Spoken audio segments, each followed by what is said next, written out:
Hello again. It's time to continue our druidic adventure.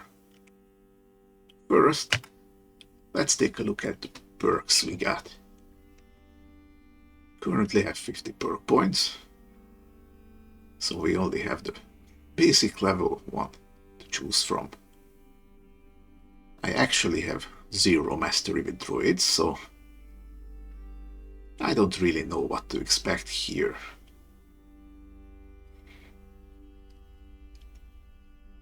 Let's see. Peddler.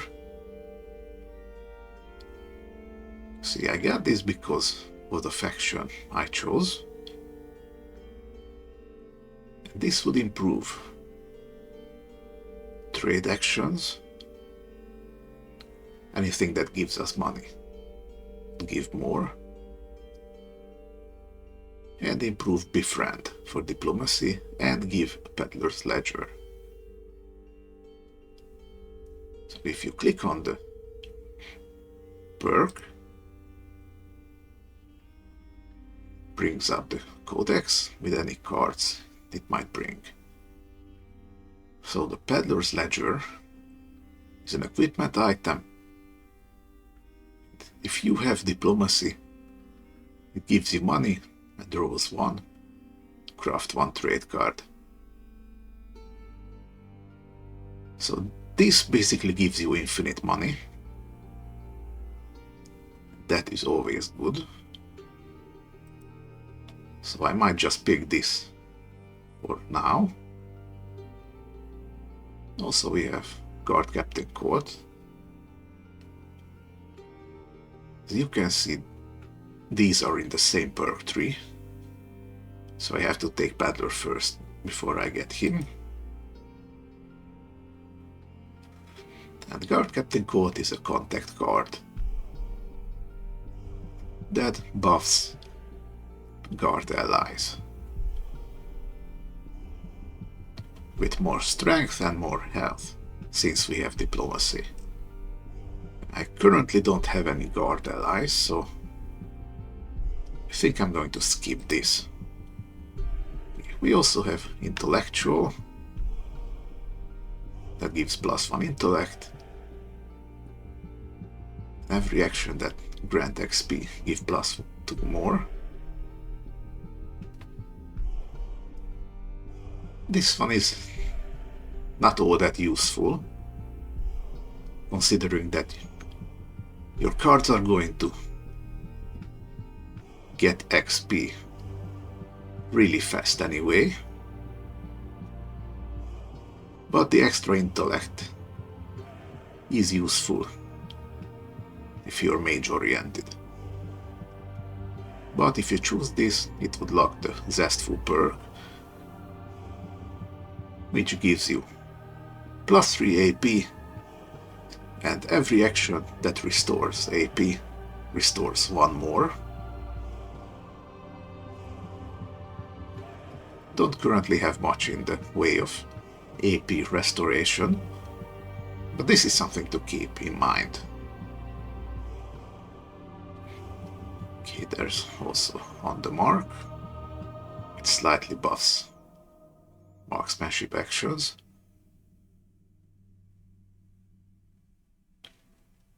And I have the marksmanship perk tree because I chose Fey. So this is race unique. There's also herbal lore. It would give 2 of the herbal lore cards, which make 2 herbalism cards.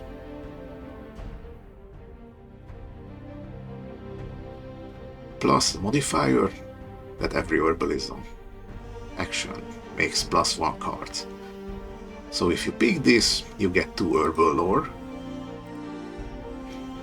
and this craft 2 becomes craft 3, because it will immediately apply to it. Okay, there's also blood weapons training. I'm not really going to use weapons at all. You see, here's the training. And later down the line,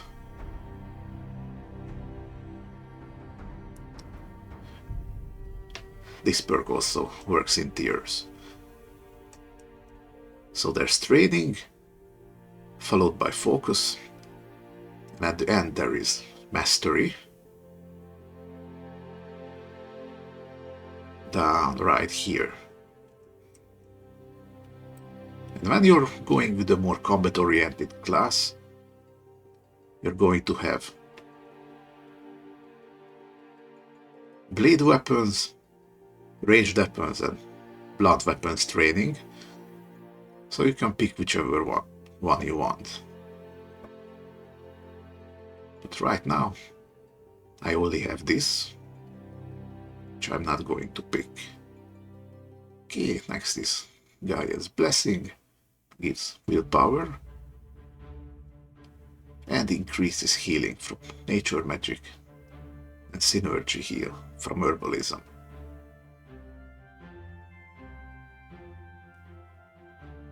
This is in the Gaia's Grace perk tree. So if I go up here, I can actually filter all the perks. Here's all the species perks and all the class perks. There are these universal perks, the perks that are given by faction are also in here. As you can see, you can filter to only show what you can pick from.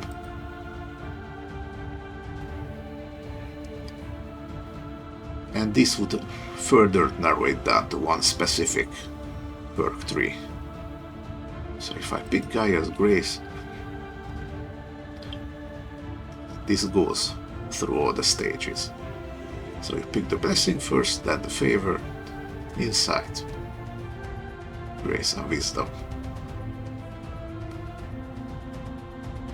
And these all give buffs to nature magic and herbalism.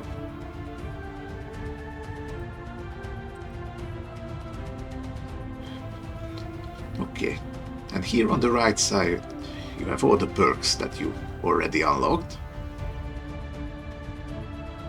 including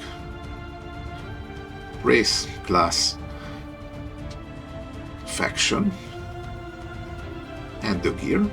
So basically, and the background, so everything you choose in the character creation technically counts as a perk. But for now I'm going to go with Peddler. And all these action modifiers that is going to give me, this goes up to here. So with this little book you can keep track of everything quite nicely.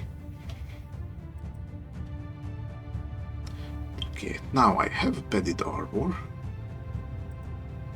Gonna put this on. And the ledger. And you can already see that originally this would only give 12 money, but because I have the modifier that every trade skill gives 4 more money, that's already included in the card, as you can see it right now. Okay, going to equip it, then going to press W, update the loadout, so I can always come back to this. Alright, now I am here at Grisbog, and I did the marsh once. And as you can see, the rewards that are offered here are different than the ones they were last time. That's the dynamic world generation at play. Now I could go to the left, to Mirai. Here are 2 level appropriate quests. Or I can just keep going any which way I choose. What I like to do, especially on the earlier levels, is that I take this middle line of the map from Mirai down here to Zan and just go back and forth a few times, because it's this area that usually the lower level quests are concentrated. Like this frozen place right here. It's pretty high level, and this island down here doesn't see much traffic from me usually.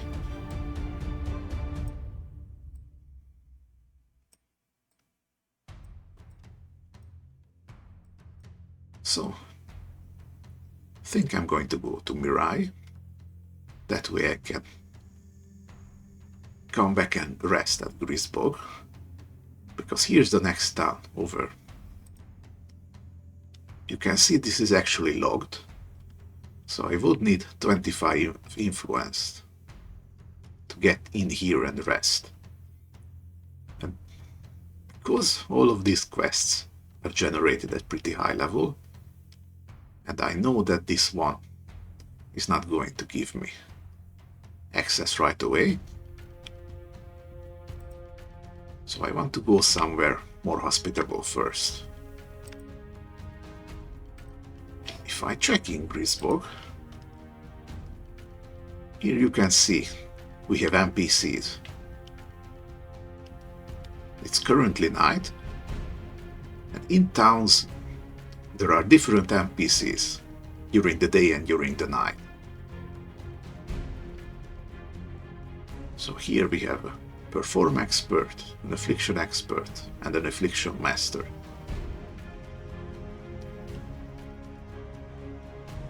The way it is that the skill trainers you can find during the night are the more dark and stealth oriented ones. So if you're playing a rogue or a necromancer, you're going to want to travel to cities at night. So I don't really care for any of you, but if I click on you, here you can see they can teach up to rank 14, tells you the level, the skill you have and your money. And you see, if I had 2500 money, I could gain the Perform skill, which I don't currently have. It would immediately put it at 1. I don't want that skill, so I'm not going to. You can see 2500 is exactly your starting capacity. So if I just go around and fill my purse up completely, I could just get a new skill at any of the settlements.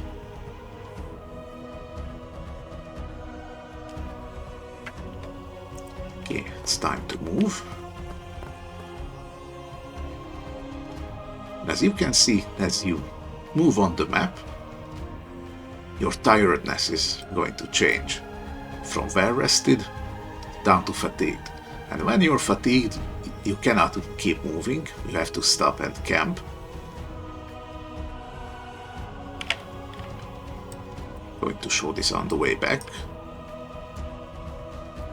Okay, it's currently day. So let's take a quick look into Mirai.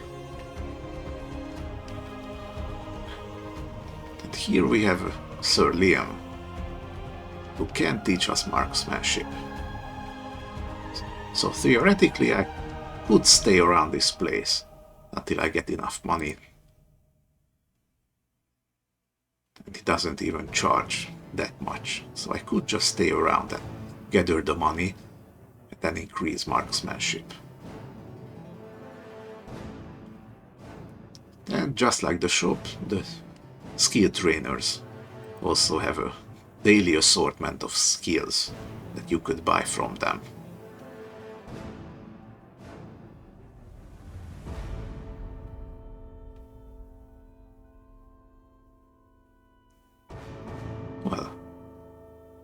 Out of all of these,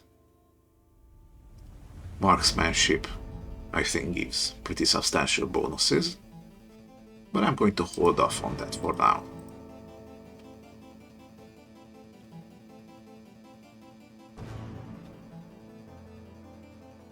Okay, don't really need all this. Certain settlements have their own specific commodities, so it never hurts to look at them. Okay, these are all basic equipment.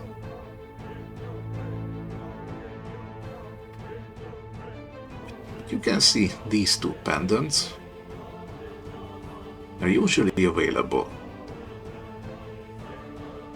in any lower level settlement, and depending on your build they can be pretty useful.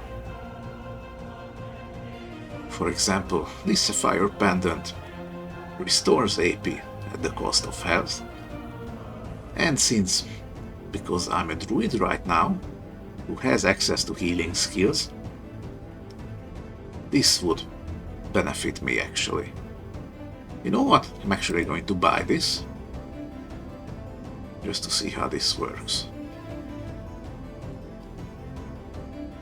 Right.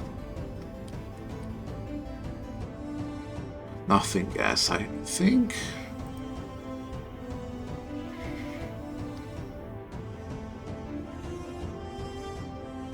Okay.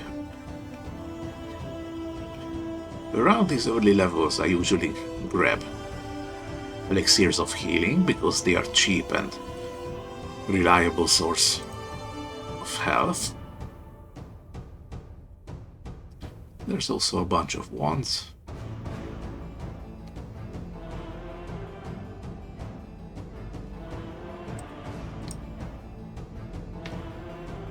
And usually, if there's no specific allies to recruit, you can always have the brother in arms if you wish.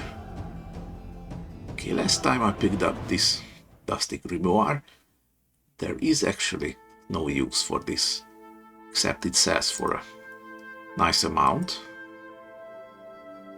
Okay, here are all our stuff, our actions.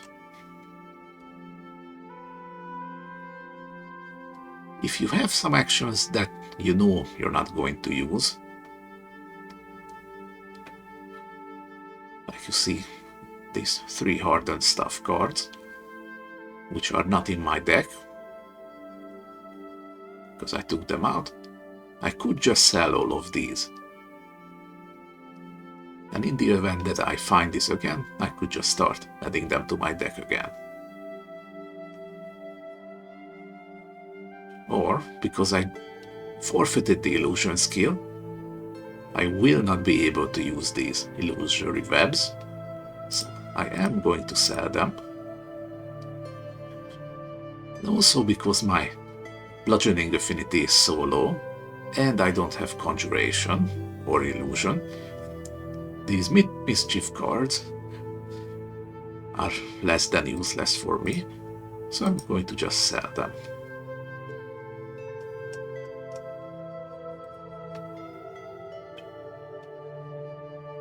And here we go.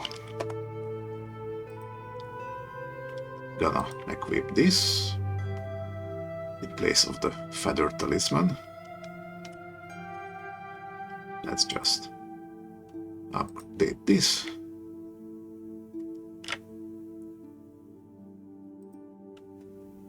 Okay.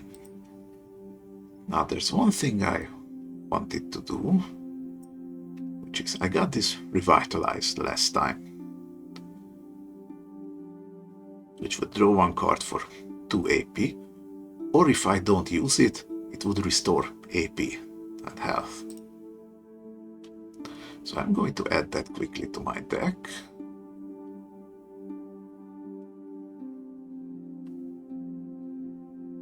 I'm going to add courtesy too. because this has one effect that only unlocks when you fully upgrade the card itself. Okay, now I have 27 cards in deck.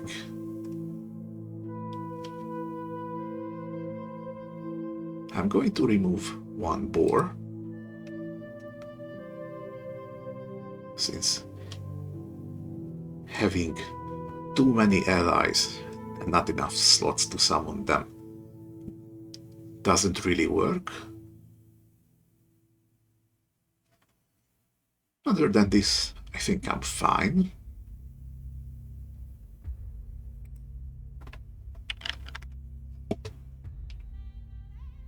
So, let's give it a spin, shall we? Going to go for the outskirts first, and then do Mirai's Treasure.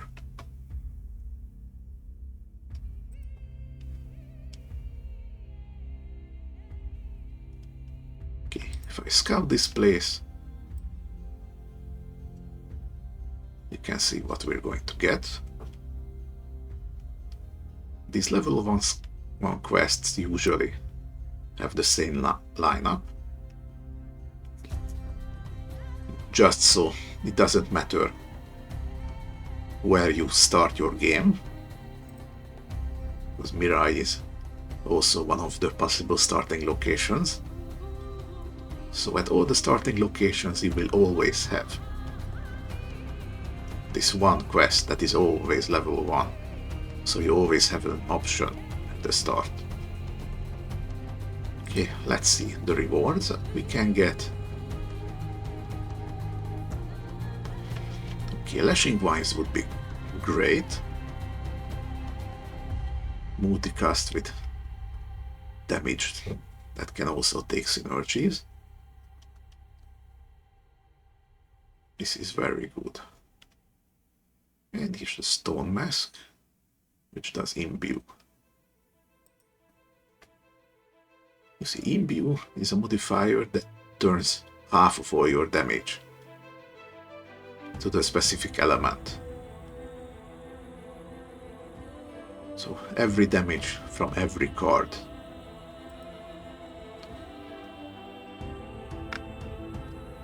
It's very useful if you need this specific element to damage certain enemies. Okay, there's also a Glade Guard. Okay, now if you look at the Glade Guard, look at the type. It says Glade, Elf, and Guard.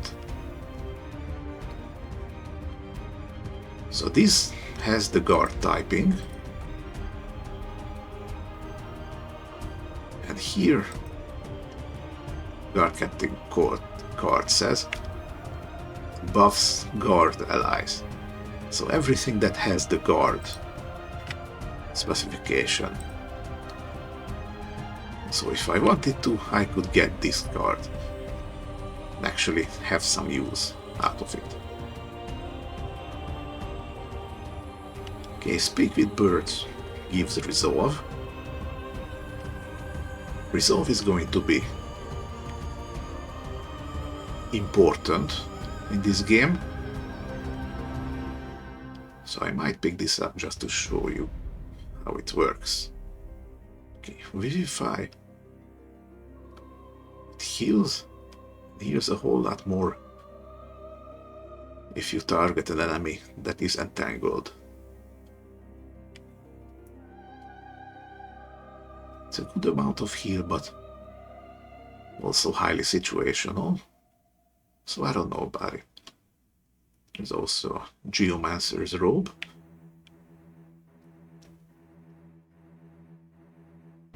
Every turn gives defend. Hexward. Hexward is defense, but it's only used for damaging debuffs, like Envenom or Bleed. So you're going to need this. Otherwise, those directly damage your health. Okay. And this also gives the effect that whenever an enemy resists stun this turn, restore 1 AP. Now, I'm not running stuns in my deck right now, but the defend itself is better than the armor I have. Yeah, here's a rum flask. This is valuable, so if nothing else, I could just pick it up for that. I already have a rolling border. It's pretty chaotic. Preemptive strike gives inevitable vulnerable. Inevitable is a debuff modifier that always inflicts what it does, completely ignoring the enemy's resists. So inevitable vulnerable in particular is extremely important, because this steadily increases your damage against the enemies. Okay, here's a throwing dagger that does sneak attack, but very low damage, because I don't have much affinity for it. This padded armor is the one I already have equipped, and some corn, which would be mostly trade goods.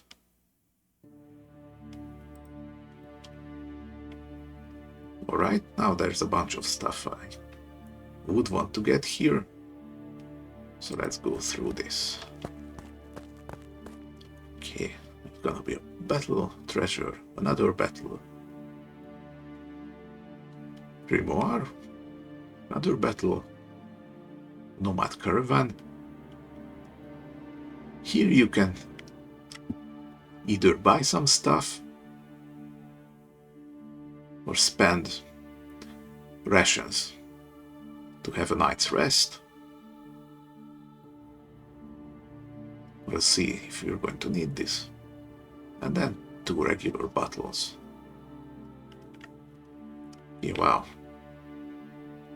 I have all 3 Phaelachs on the first hand. Not going to need these. Okay, then I'm just going to start using this for free money. So I drew a card and crafted a random card. When you craft a card in the game, it's going to show up with a purple name. And once you discard crafted cards, you can see them in the discard pile, but you're not getting them back. So these are essentially single-use cards.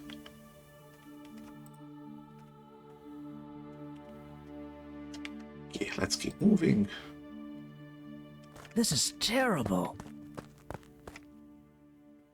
Okay, now we have 3 enemies, and they all spawned with concealment, which is not very nice. So when you have concealment, the amount you have is the percent chance that turn that you will ignore or damage. For enemies, that stack is the stack amount times 10% to avoid all damage. And when they do avoid the damage, they lose a stack. And this doesn't expire.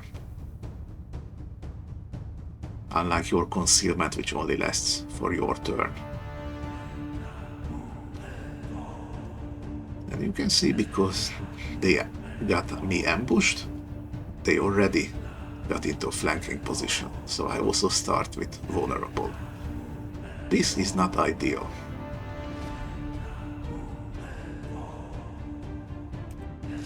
So I'm going to start chipping away at this one in the back.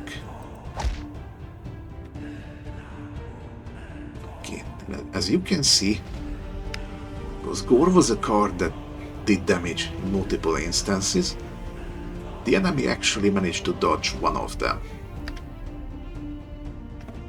Here, let's see. The very first line, this primer 3, it missed. And then the rest hit like usual. So I already have a better chance of hitting you.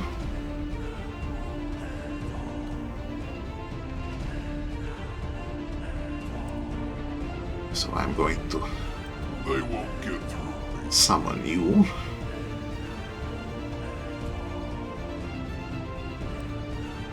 I think I'm going to just start hitting. And he died from the retaliation, but that's okay.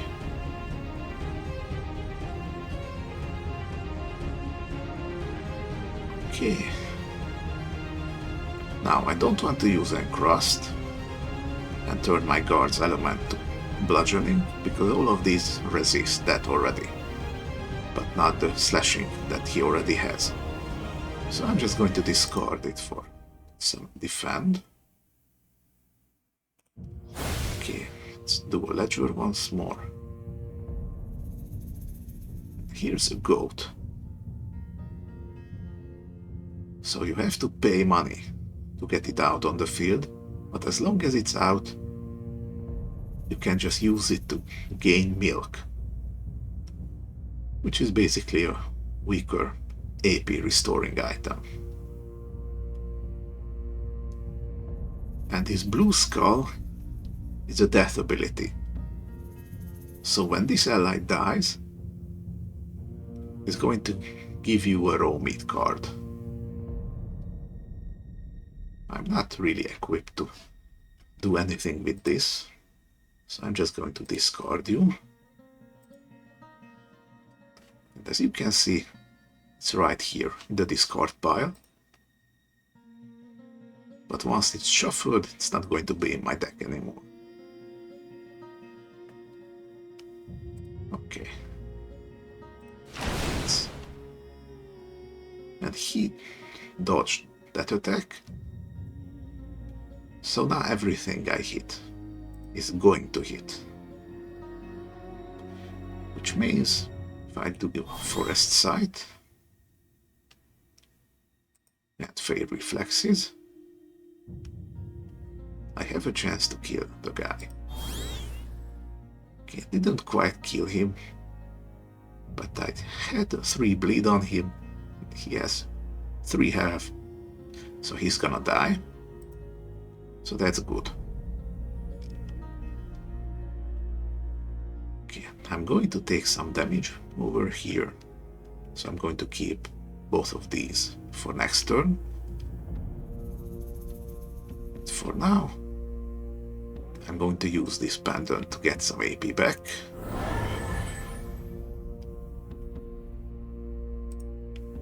And hit you once.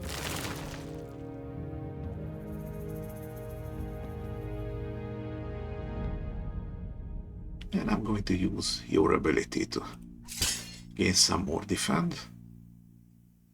That's slightly better. Okay.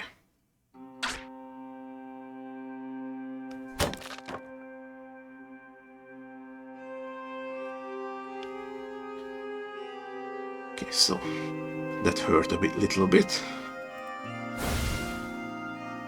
but nothing to worry about. Okay, so I got a peaceful exchange card. Because I have the trade skill, it's going to draw 1. Befriend if enemy's HP is at or below 16. Befriend is a kind of thing that's like an instant kill.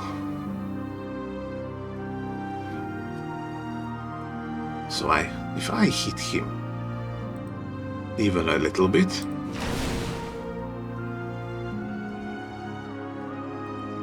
I said I hit him a little bit, there we go. I can use this card on this one right now to befriend him, so he's just gonna go away.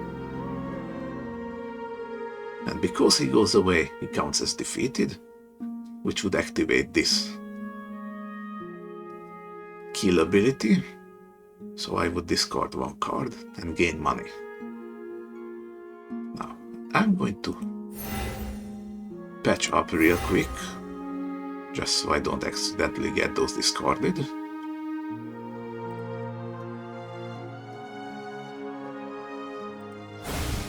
And boom. There he goes.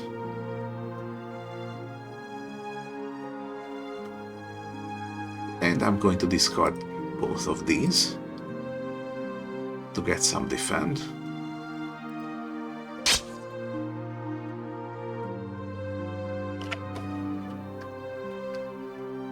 And of course, because he had concealment, that works the same way as with yours. Enemies with concealment deal double damage. So effectively, sneak attack. That's why it's extremely important to get rid of all the stacks you can before engaging them. Let's see, let's heal up a little bit.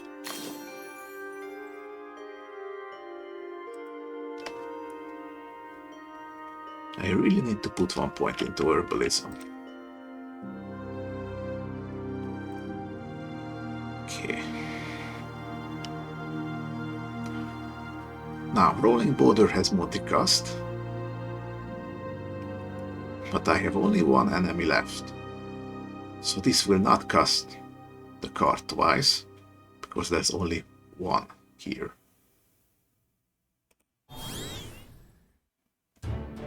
So it just did a small amount of damage. Let's see. Got one free leg reflexes and one pedal. Pedal gives a bunch of money. Don't mind if I do. Now I can choose between these two effects. Strain and supplies or recoup. Now, you know, strain reduces the AP cost of the next card, and supplies searches for the draw pile for one consumable item. And it says 0 because I don't actually have consumable items in my deck. But if I did, I could just put it in my hand. Now, recoup works the same as supplies, but instead of consumable items, this brings the infused items, the ones that have a charge. So with this you could effectively use wands and other chargeable items in combat without having to always pay to recharge them. Okay, so I'm going to take this, since this is actually useless right now.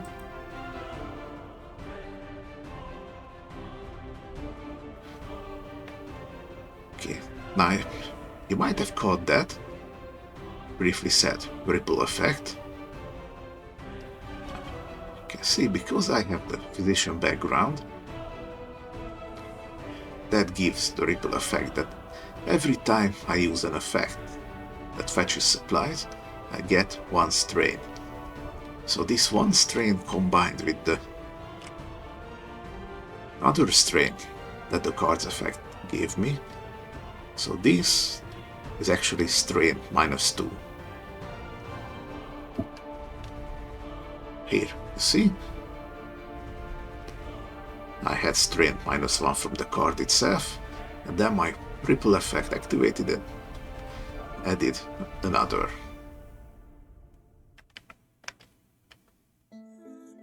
So this is free now.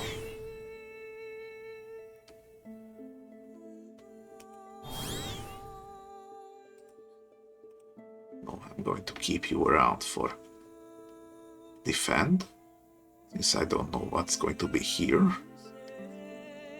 And let's get rid of you.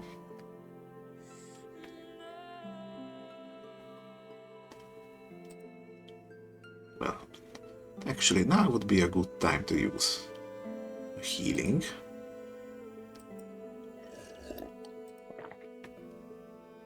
Okay, already looking a little better. Let's continue.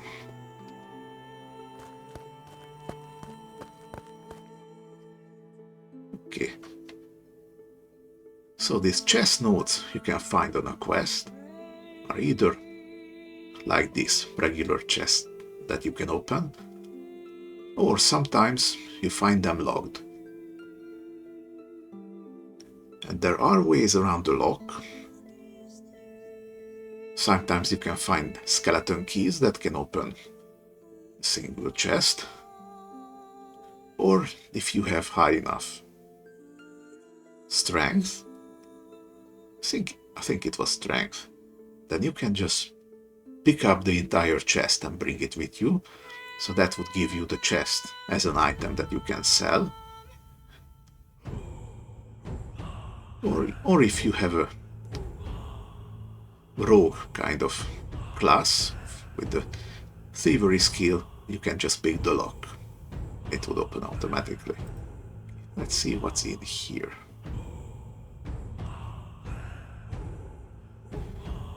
Okay, here's a javelin. This is an infused item. So if I had that pedal card that you saw in my deck that has recoup, I could just keep using this javelin. It would never fully run out of uses during combat. You know, star, so I can only have one copy of this. Inflicts bleed. It has 35% chance to hit for double damage. So even though the damage itself is quite low, the bleed and the fact that it is ranged could make it still viable. There's also poison bolt. It's also infused, and it's split acid damage. Split works like imbue does, but only works for this one card. So half of all the damage that this card does is going to be acid damage. In other words, if you can pile up damage synergies and then you use it on this card, then all that damage would be split in two. And as you can see, because I have low affinities, and maybe this card would normally do like 0 to 1 damage, and that 1 damage was cut in half. So this card is useless for me. Now, here's a warm cloak that gives defend and resists. I already have a cloak. It's going to suit me just fine for now.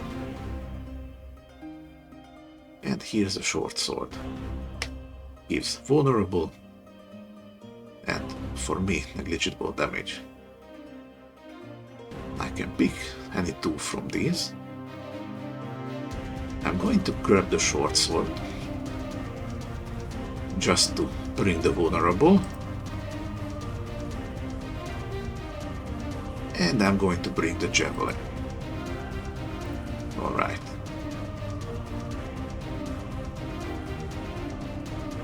And at each of these nodes I can just use this ledger to steadily gain money. Now heal up a little bit.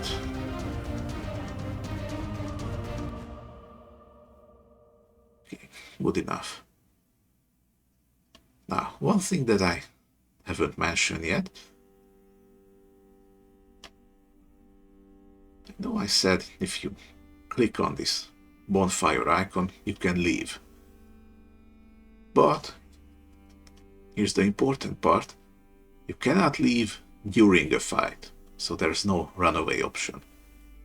As long as you're out here, out of combat, you can always just say return to tactical map and just abandon, and you can start again later.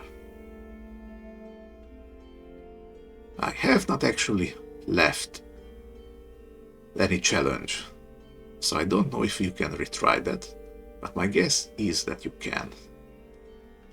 You can see if I had the hunting skill, I could hunt for meat. If I had the survival skill, I could gather fruits. Those are all restorative consumable cards. You can always gather wood.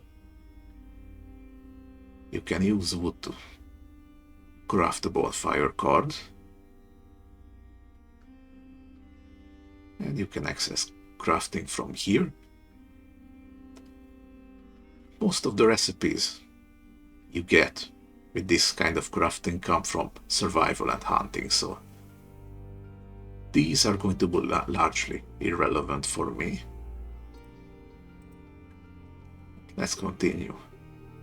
I'm going to move on to this battle node. Take a look at this bonfire here. See? Changes to battlefield overview. And if I click this, it brings up the log and gives me all the area details. So everything I can see up here tells you where you are and which quest you're currently doing, just in case you forget it halfway. And it gives you the core rules that you cannot actually see anywhere in the game. So you see, because there's daylight, everything that gives concealment gives 5 less. So the cloak I have would normally give 8% concealment, -5, that's 3. During the day you have 10% chance to get ambushed. And here are the leyline modifiers. You can also see them right here.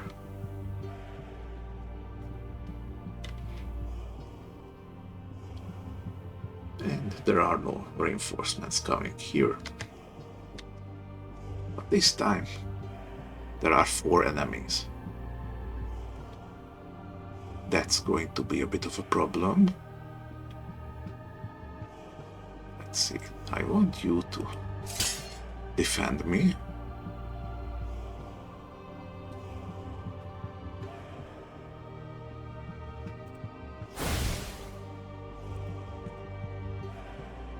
Don't want the goat right here. Don't particularly feel like losing health right now.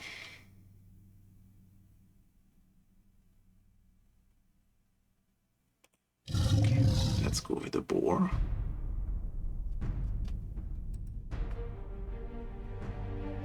And then hit you a little bit.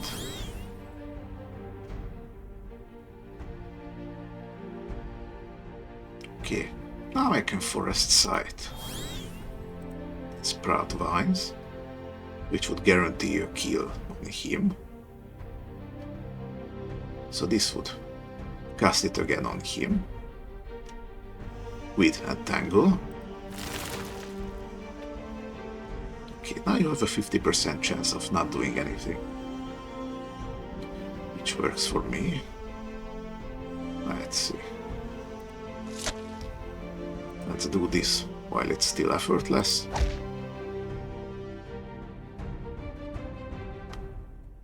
I have 3 concentration left. What I want to do is summon you, then make a gore card. And you can see, because this one already has 3 stacks of bleed, its bleed resist actually went up to 6%.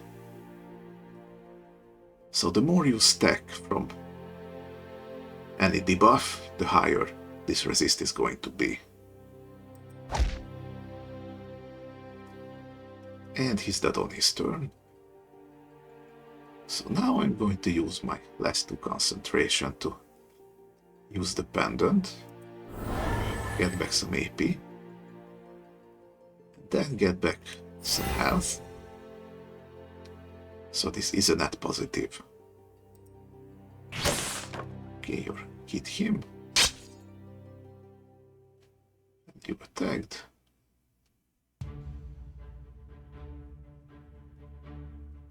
Okay. Ledger. Okay. Here's Revitalize. So I'm not going to use this. And I'm going to heal and get back AP at the end of the turn.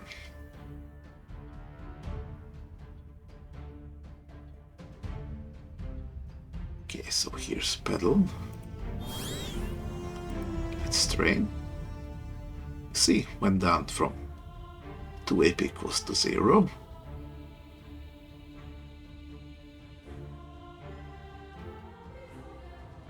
Okay, you're attacking and you're flanking.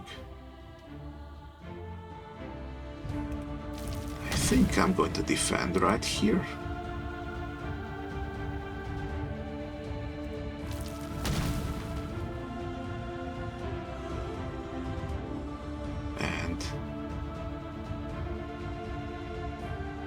I can use sneak attack right now because, see, you resist sneak attack, but you don't. So now that I have 3 concealment, any amount of concealment works. Really? As long as you have concealment, sneak attack applies the multiplier to your damage. So now Rock Shards does sneak attack times 3, but this sneak attack only applies to the first instance of damage. That's after it. So this 2 damage. Which means it now does 6. And of course, it's a synergy, so it would apply to any card. But sneak attack has no effect on anything that isn't damage. So I would need to use this. Or, if I click the backpack, I could just bring the javelin to my hand and have that sneak attack. Actually, let's just see. Because you see, this one has Earth Resist. So this 2 damage times 3 is 6. It would only deal 4. But the Javelin deals 1 to 3. This one has no resist. And there's a chance it's going to deal critical damage. See, it has 0 chance to resist sneak attack. That doesn't resist bleed. Okay, now let's see. 1 to 3 damage, roll a 2, apply the bleeding. And here the sneak attack multiplier brought it up to 6. So if it would also roll a crit, then it would get multiplied even further.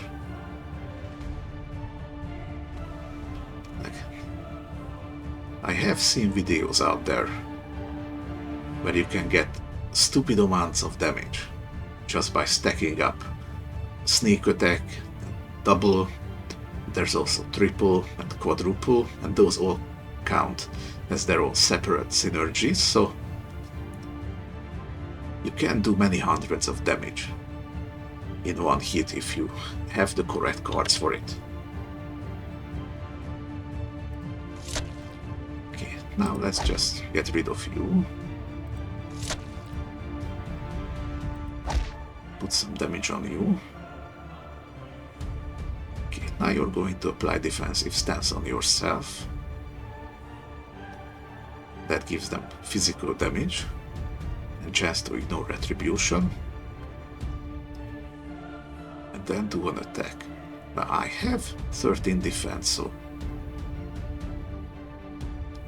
you're not going to hurt me.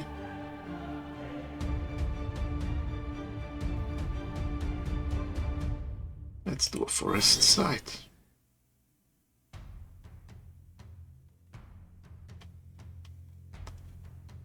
And as you can see, the damage synergy didn't add to this 2 damage. It will never add to this because this counts as chaotic damage. So that's its own separate. But it doesn't amplify this.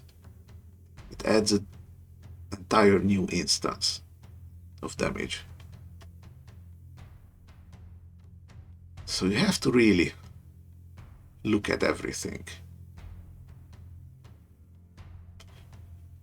with all the cards, because it's not always self-evident what the synergy effect is going to look like. Okay, now I'm going to hit next turn.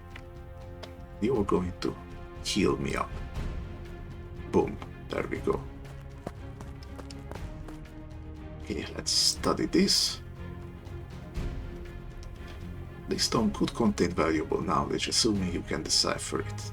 Scan quickly its contents. Now this outcome means that the game is looking for one specific skill. And if you had that, you're going to have a skill card of that skill. And if you don't have that skill, you're just getting this Dusty Grimoire. Which, all things considered, is still good. Okay, get some money. And here I have some corn. It's basically free healing. Or free rations if I so choose. But let's just heal up. I'm gonna toss this out.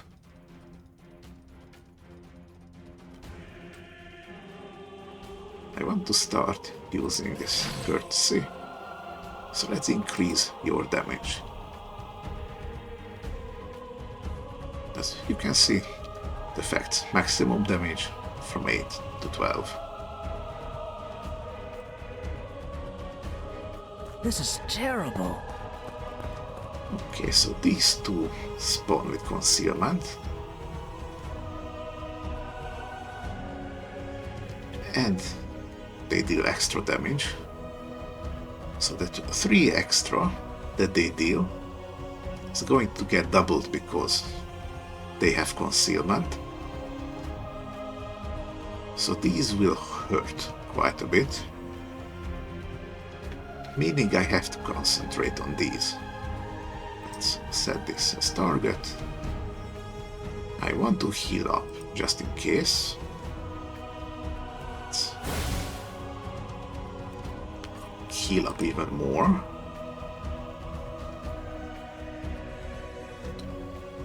Okay, you resist earth damage, so rock shards isn't very good. However, I can forest site.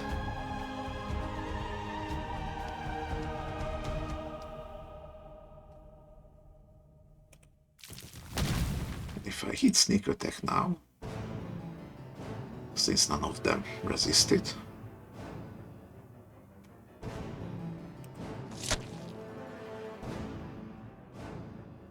and as you can see, because Gore has weave, so it's going to do all this block by itself. The sneak attack applies at the end.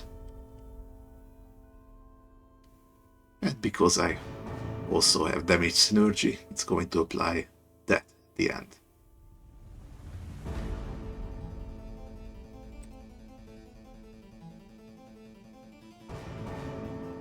Okay, now if I try to hit you,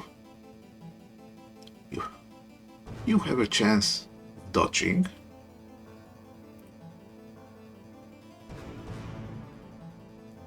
But But even if he dodges both of these, he's not going to dodge the sneak attack part. And as you can see, he didn't dodge any of it. And he's going to heal, regain a bit of health and lose the damage over time stacks.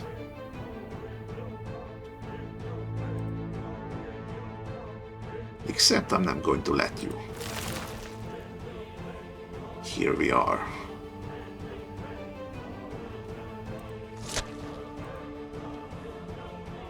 Okay. I'm going to hit you with an untangle. Nice, didn't dodge any of that. You see, he's going to give himself even more concealment. So this stack is going to go up. It's not going to decrease with the third count. Let's see. I'm going to summon you.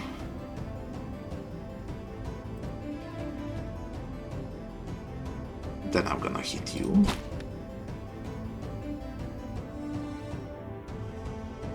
And as you can see, he's gonna die now. I'm going to summon you to heal him up a little bit.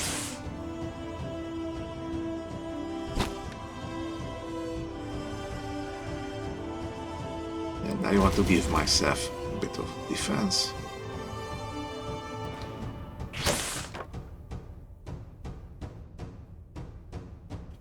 Here we are.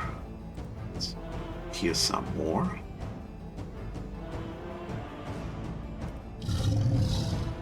Get the boar.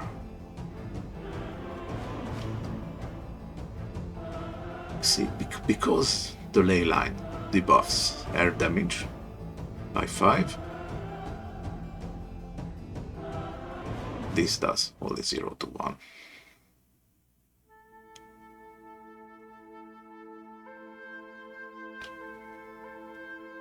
So at this point it doesn't really matter how I get rid of you,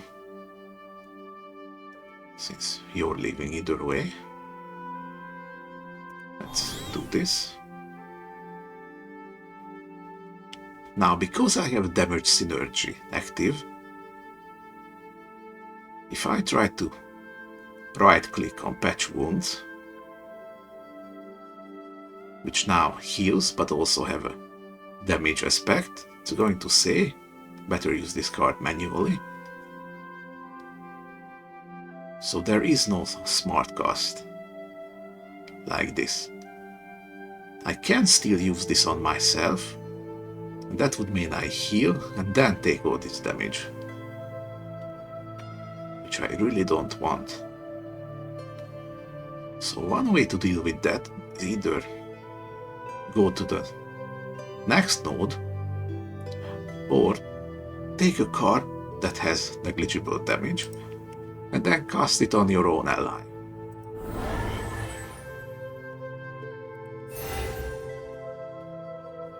And here we are. Okay, another peaceful exchange. It's going to be useful. Now he already has an attack ability. If I were to use Encrust on him, it wouldn't change the element since it's already bludgeoning, but its ranged primal earth attack would be overwritten by this, which I do not want. So I'm going to put this away. I'm not going to need the boar. Okay.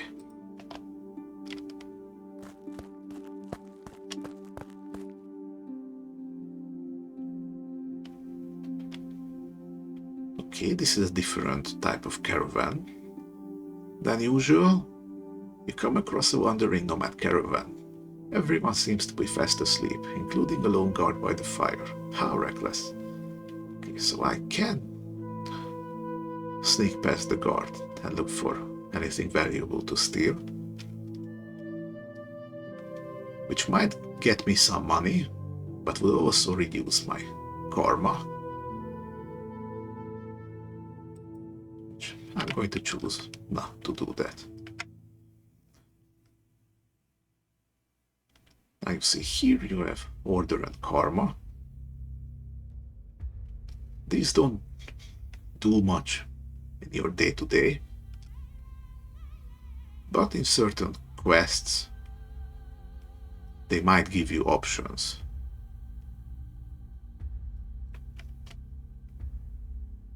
So negative order would make the criminal elements favor you more.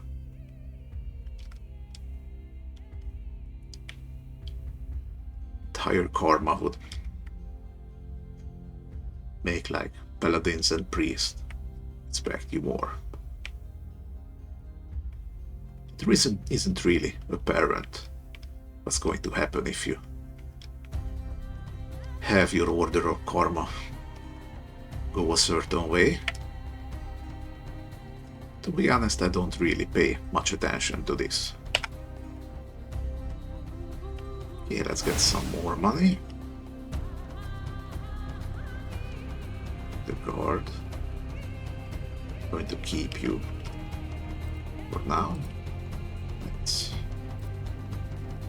put these away. Okay, next turn.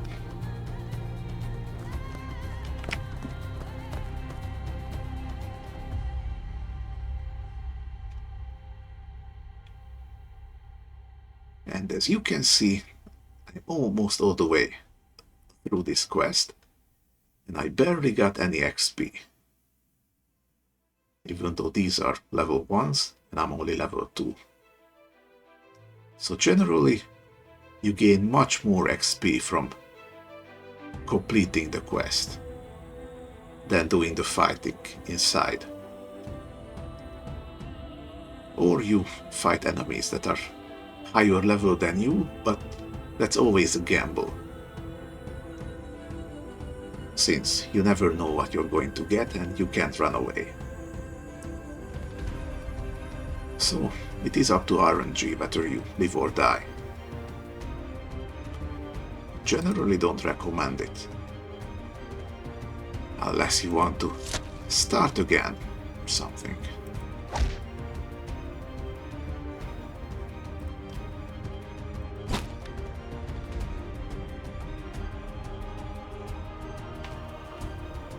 As you can see, he does pretty low damage and bludgeoning, and he just resisted all of it. So that's also part of dealing with allies. You have to look at their power level and their element, and only attack with them if you're sure it actually means something. Okay, let's get you some fake reflexes, and now I use peaceful exchange.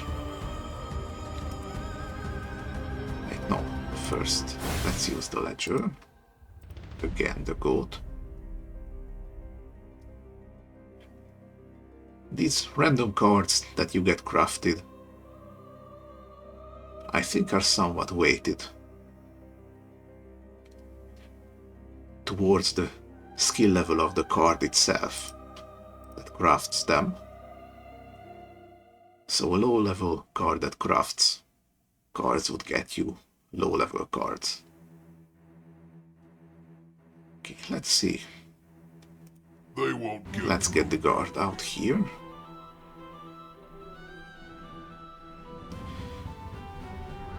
And as you can see, the time turned into night, and that 8% concealment on my cloak got buffed by plus 5%, so it's 13. See, during the night, every concealment is stronger,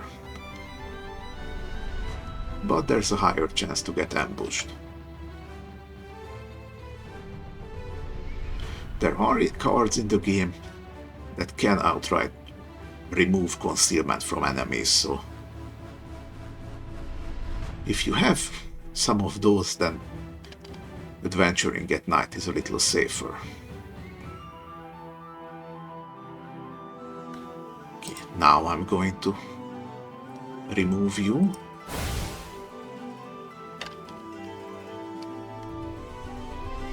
And it discarded Encrust, which is good because I didn't want to have it anyway. Okay, now let's get some AP back. Now, Forest Site.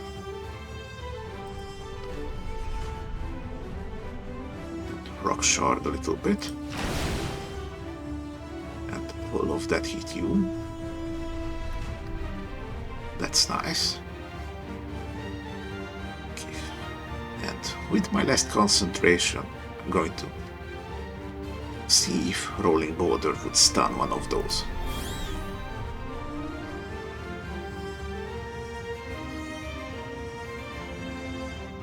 Let's see, this one did damage, which it absorbed. And the same happened. So I used 3 AP and nothing happened. But that's the name of the game. And now you can see I lost all concentration and I have fatigue. If I use this, it would keep stacking up. And I'm not going to do that. Okay.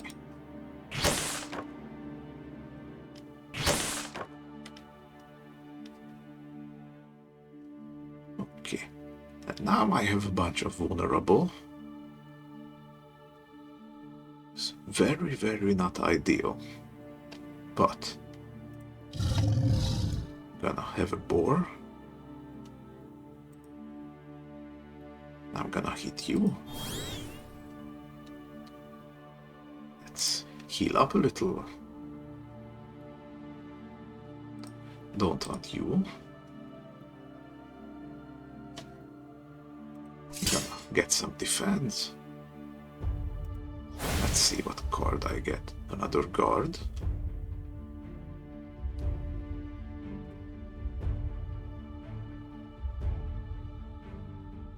Let's see. I'm going to hit you. Maybe I get lucky. And I got lucky. Now, when you kill an enemy, there is a small chance that it's going to give you some sort of loot card. So it's either this, or sometimes they drop a skill book. Let's see. We can loot from up to 2 items. Steel Bolt does inevitable vulnerable. And some damage, or throwing dagger.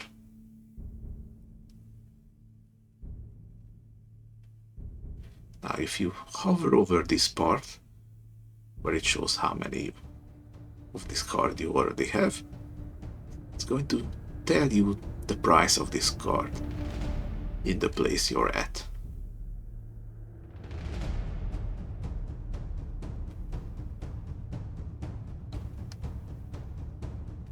So I'm going to grab the steel board. I don't think I'm going to use it. But if I have to choose, I'd rather have that. Now I'm going to get you back here. Summon They won't get through. you. Just so I can get some more defense.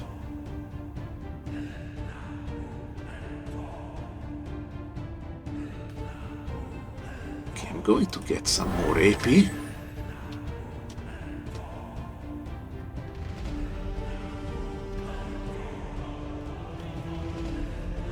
And I'm going to summon you because you're going to give me some defense as well. Okay, now I'm still going to get hit. Just not as much.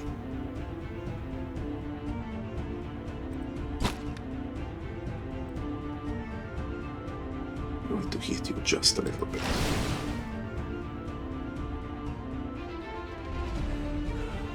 Okay, let's go.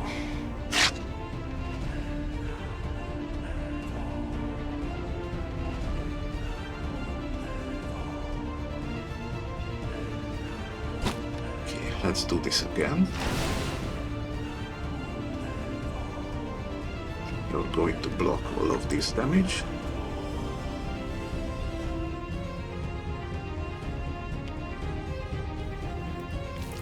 And let's do a fail arc. Sneak attack with you. You see, this already deals considerable amount of damage.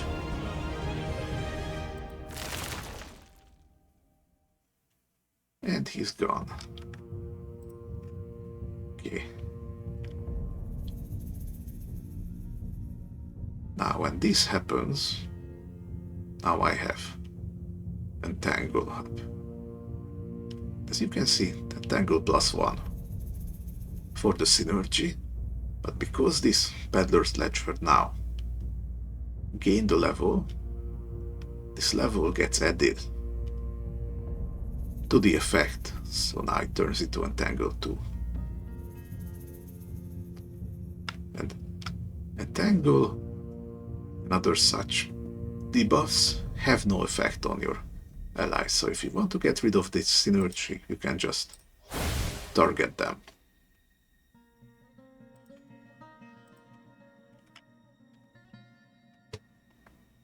Okay. Now we're getting to the final node.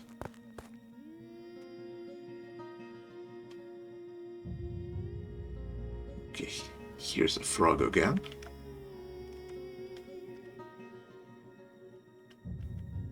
I was a little imprecise the last time when I talked about this playful leap. Let's mod click it. You see, this is the card it's going to give you. So, unless you target a frog with this, nothing will happen. But the card itself is going to get used. So, this is a melody card,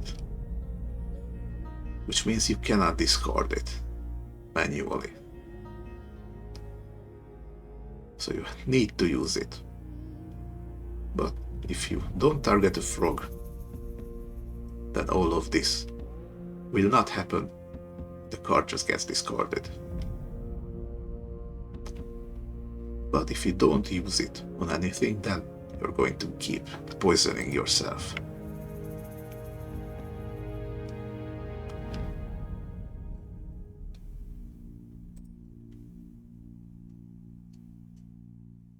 Okay, now I'm going to heal you up.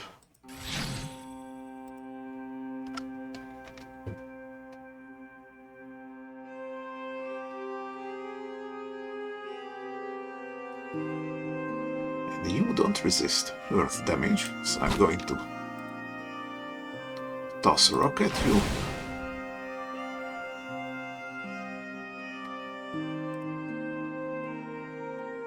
And hit you.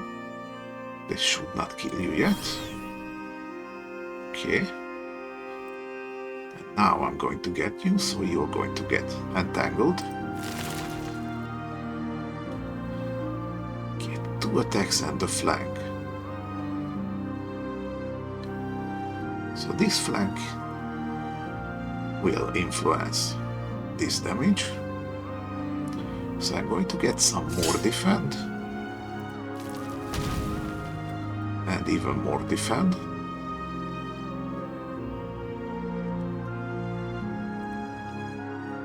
Let's see. You resist entangle, but you don't. So you're going to get it. Let's heal back up. Use the ledger. This isn't Goat Simulator, thank you. Job.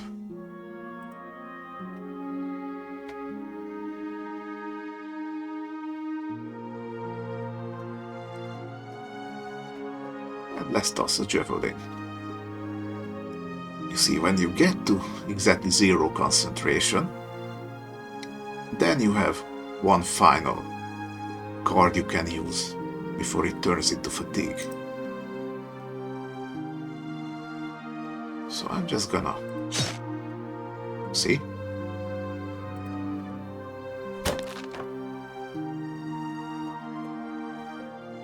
And you lost your turn. That's good for us.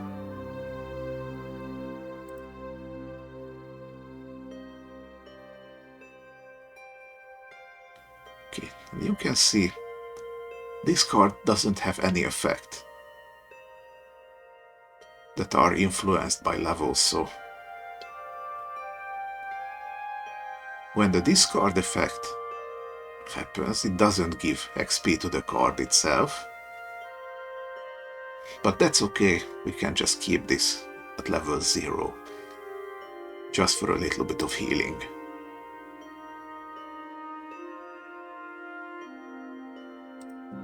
Let's see, you want to enrage? I do not want that. Let's go. One forest site. Another forest site at you. You're almost dead. Want to get some defend.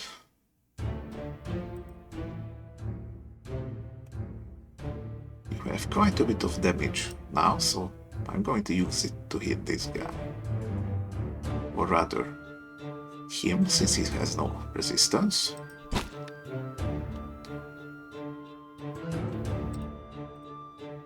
Okay.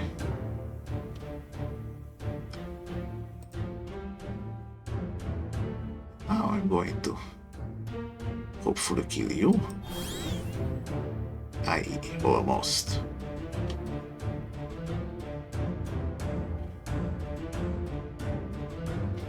Now you see I have currently 6 stacks of Amplify.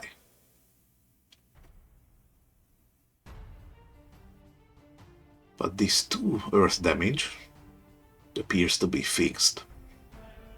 So the Amplify doesn't even work on this. However, it works on this chaotic portion. So I'm just going to hit this and see how this goes.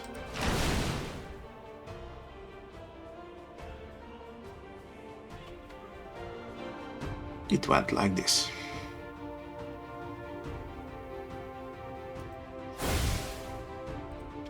Go to again.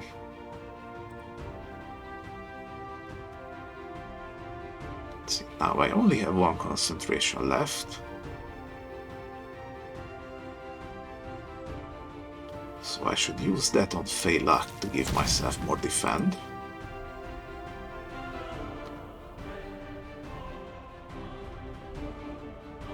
I'm going to restore some AP, restore some HP.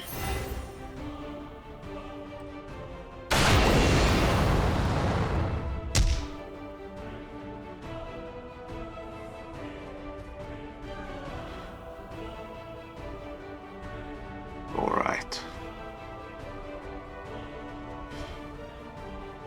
Now my concealment went up to 16. That must be because the cloak leveled up. See? Because it's automatic. It gets used every turn. Oh, I forgot to equip the short sword. Just noticing it now. Oh well. Gonna heal you up a little bit.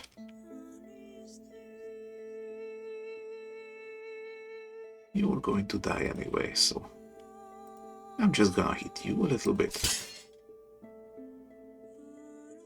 Just so I can summon you for some even more healing.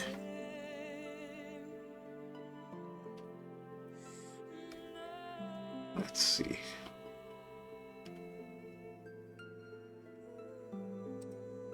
Let's speed you along. Now you're trying to give concealment. Not going to work. Ooh. Now I just got a merchant caravan. This is a unique ally. and it has infinite duration. So if I were to use this, it would permanently take up one spot.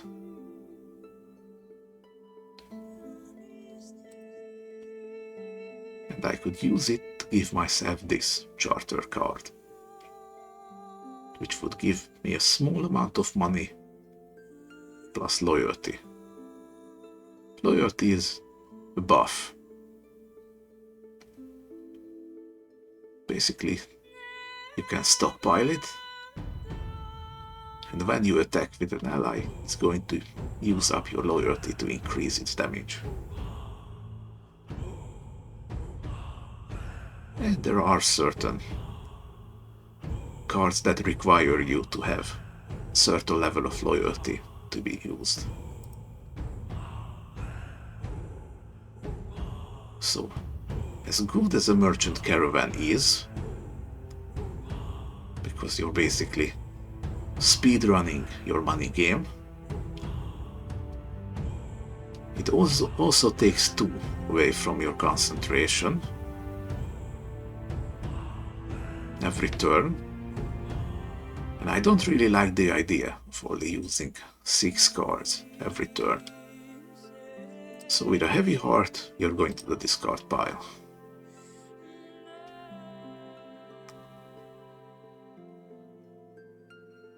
Okay, let's see. You can see this Shroom guy actually takes bonus damage from fire and astral damage, neither of which I actually have, but still, it's there.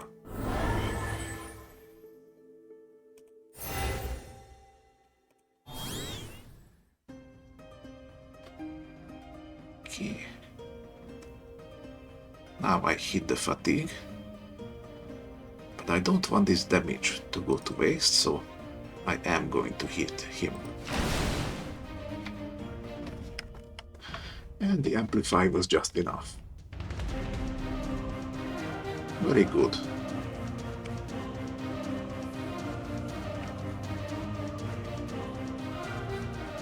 And here we are.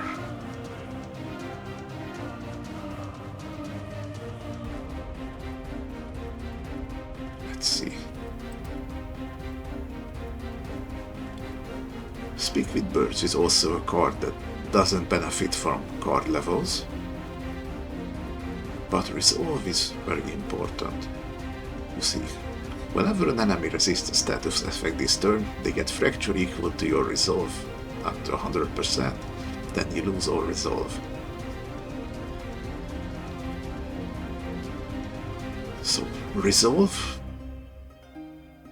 lasts until it's triggered.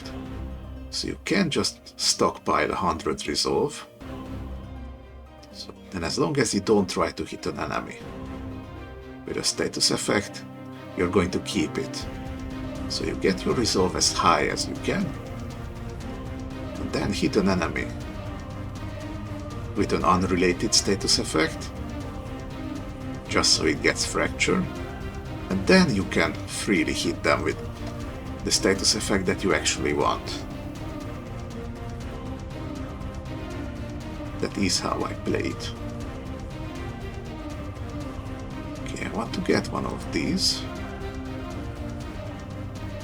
And what do you do? Okay, you see, this card actually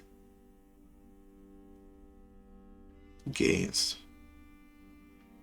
improved strain once it's fully upgraded. The problem is that it costs a little too much, even when it gives strain and draw. So I don't think it's for me.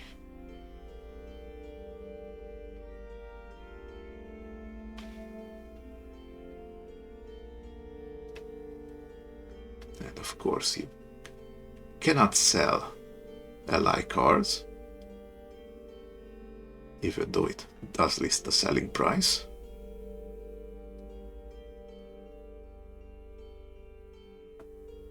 I'm just going to take this and sell it later.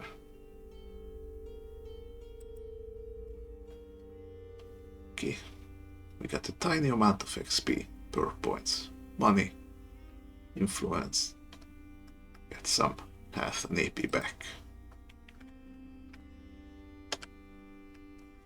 Alright, so still a little far away from leveling up.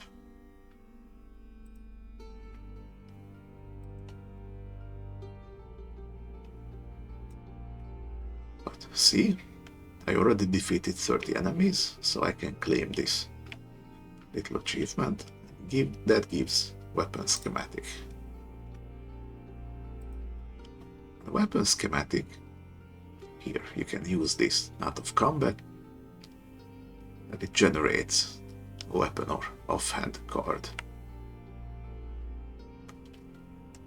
Now I tend not to use these and just stockpile them, but I think what you get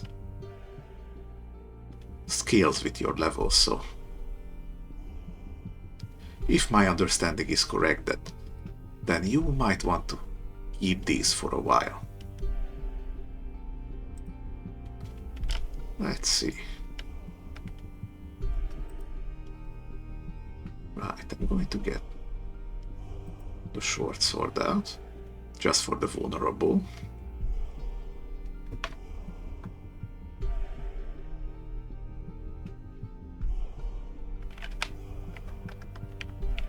Okay.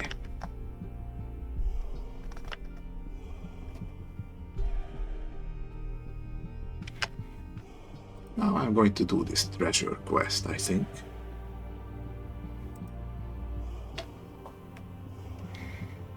This has a blessed bolt.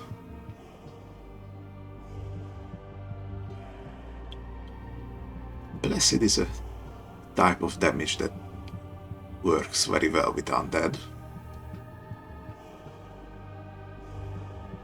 Here's a bladed bow. It is more useful if you also have the combat skill, so it's not for me. Cordial negotiation. I think I'm going to want this, because this either heals up your ally or exhausts them. It gives you a bunch of defend.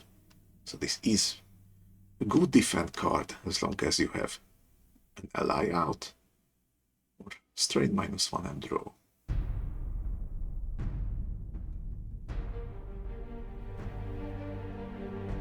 Or I could go with this. Look at this. Thorn Barricade. It has infinite echo. So you just cast it and it keeps recasting itself every turn for free. It targets you. You lose 5 AP. It gives you defend and retribution. But if you have less than half your AP, then it's just going to go away. But you can always cast it again. So this 5 AP might hurt a bit right now, but later on I'm going to have a whole bunch of AP. And then guaranteed defend every turn with retribution is very good. So I might grab this. Here's a Geomancer's robe. Already seen this. Slightly better than what I have, but it's not really vital that I get this. And here's a blowgun. It's free, it's effortless. It inflicts venom and does a sneak attack.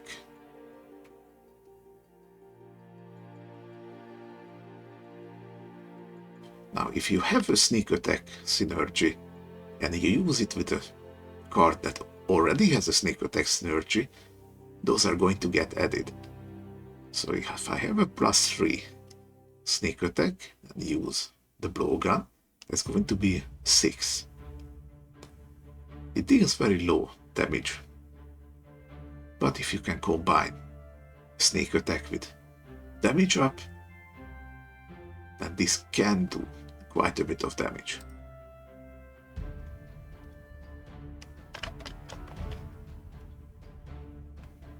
Okay, I'm going to scout now.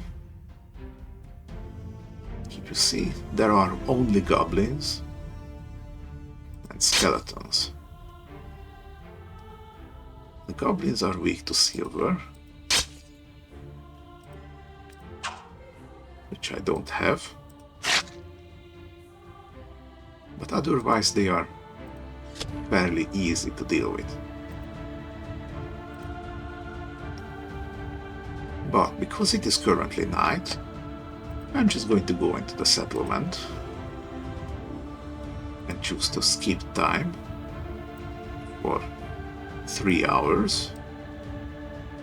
If you use this slider, you can see exactly when it turns from night to day.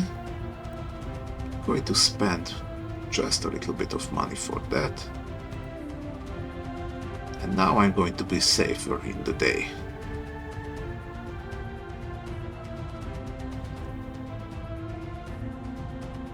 You see, this is already a new selection, but some of them are the same because this is a low-level town and you only get access to lower-level cards.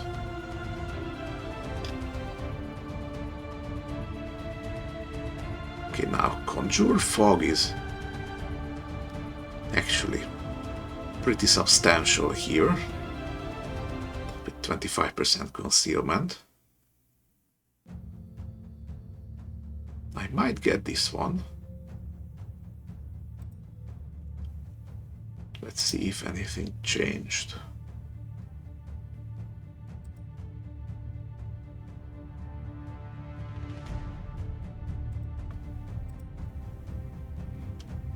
No, not really. I used up my healing elixir, so going to buy one.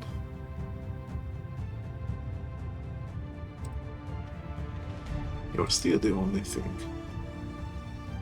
Going to sell this.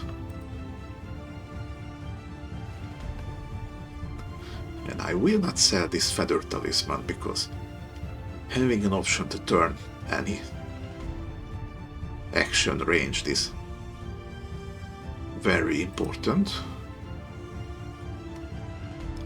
Going to sell this action since I don't want that.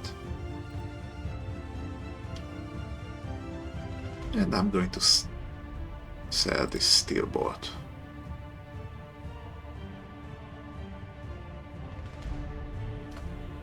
You see, the fewer uses you have left of an item, the less you can sell it for. But I'm hoping that I can get the padlock card, and then I can just recoup this javelin to full use, and then I'm going to sell it. Okay, let's see. I'm almost at the level that I can get marksmanship. Do you have any good offers? No, you don't. Alright then. Going to buy one of these.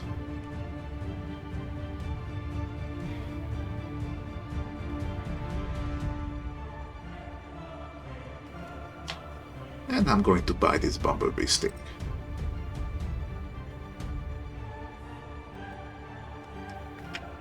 Okay. Now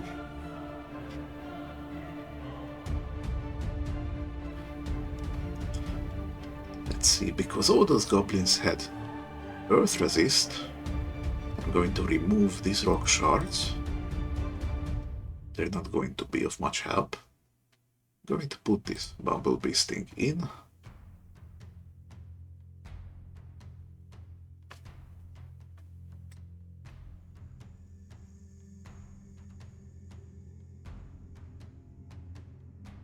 Let's see. And I'm going to remove this rolling border, because this gambit makes it too unpredictable for me. Okay, and instead of that, I'm going to put conjure fog.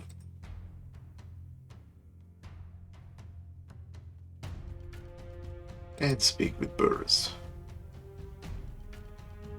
Is there anything I would want to change here?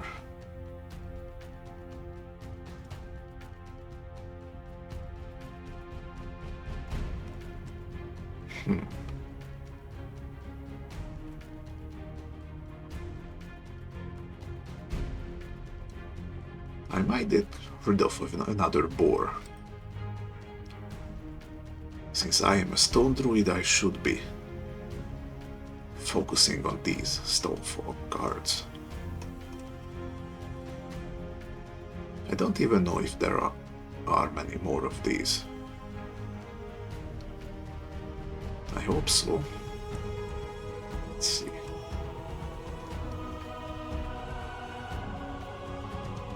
This looks decent enough.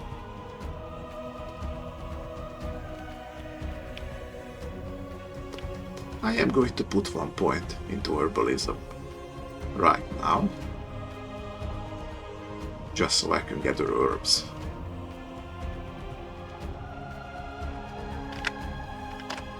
Alright, now's the time for treasure.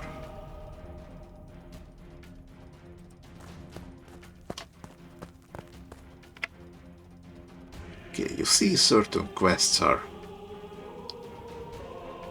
much shorter than others. And the question marks usually mean combat. And because it's a treasure quest, the treasure is always at the end. And then you also get 1 treasure from actually finishing the quest. Okay, let's see. You're a reaction, so I cannot use anything right now when you go away. Gonna toss these out so I get more cards next turn.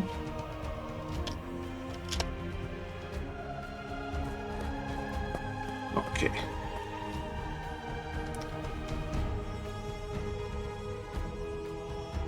So you see, even though these ones you couldn't see at the scouting, just this goblin, all that the scouting tells you is the type of enemy you can expect. So you see, because the basic goblin is in the goblin horde faction, you're going to get enemies that are also in the goblin horde faction, even when they are not goblins, like this one.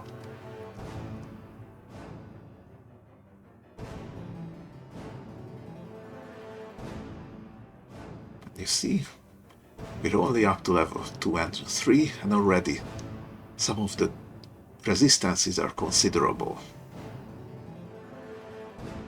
So you need to be really careful with these.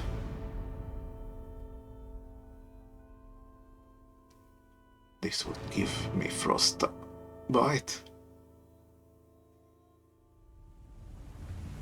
Frostbite is manageable, unless you get like 5 stacks at a time. Okay. You two are not going to hurt me directly, but you will reduce my defense extremely, and then you're going to hit. In other words, if I get rid of you real quick, then that will be less of an impact. Okay, let's start off with this.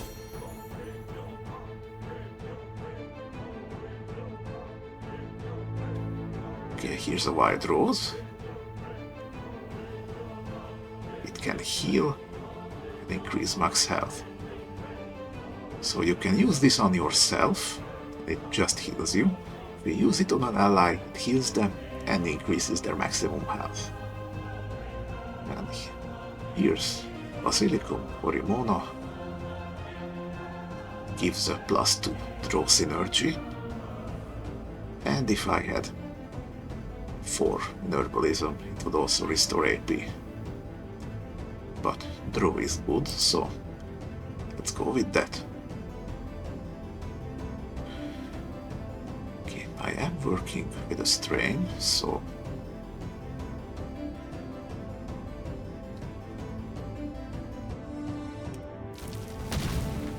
let's see. And because synergies stack, if I were to use both Phalanx to do double critical 50, those would add up and guarantee a critical hit on my next attack.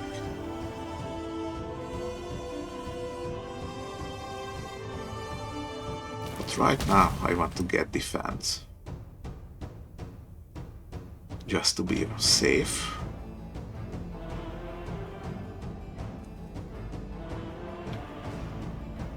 Okay, I can use you.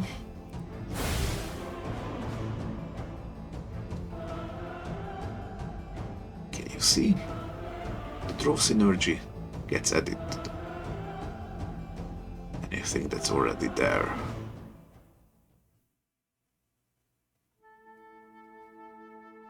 And the draw itself is not affected by card levels.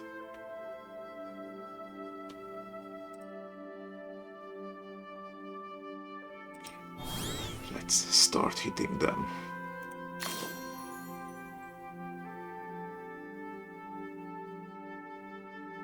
Let's get the rolls. This one isn't effortless, so gonna hold off on that one. Let's see, you are the weak one that I can use for even more defend. Let's see, do I have a way to kill this one from here? Maybe one more Fey Reflexes. It's down to 10.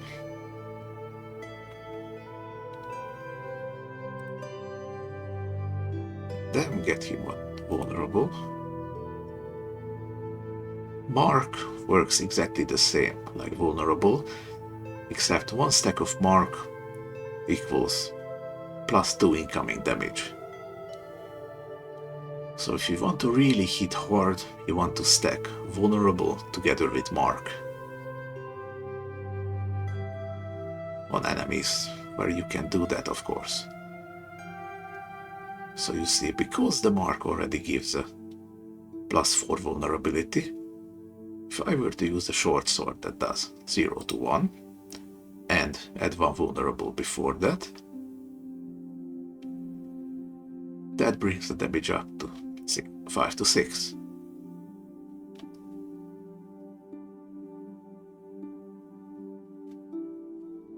But for now, okay, tell you what, I'm going to hit you with this, and then Sprout Vines.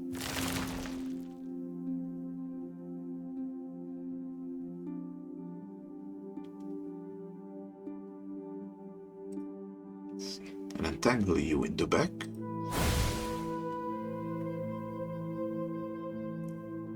Here's another caravan, which is like a lesser version of the ones that have been here before.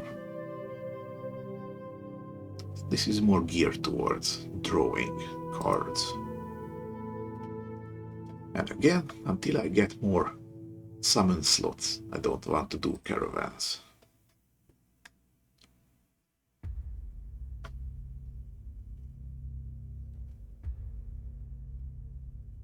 See, I want to keep hitting you.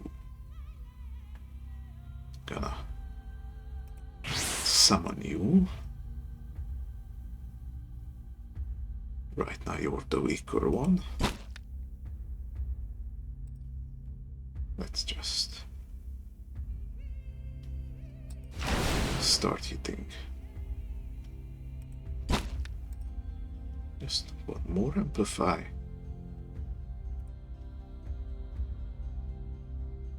Or first forest site. Then her rock. Okay, this is good. Let's get some AP back.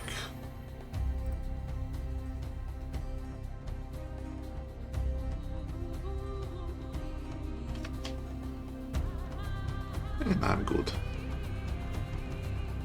See, I'm up to 44 defend, and I wasn't even paying attention, really.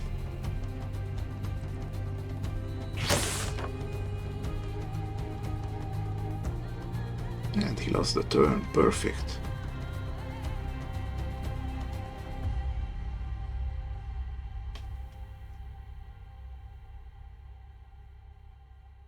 Let's see, let's try this.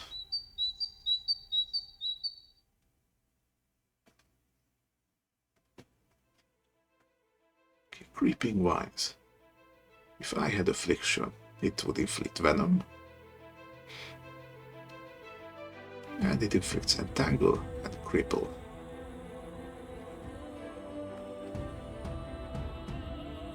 Cripple is kind of a mixed effect. Because first it deals damage that is listed with the element of the card.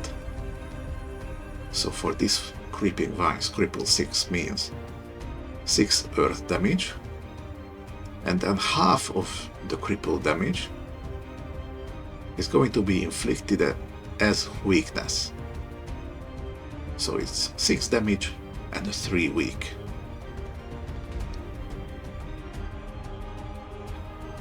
And cripple is its own category, separate from weakening. So if you want to go for cripple, then it's different from weakening. You know what, I'm just gonna show you.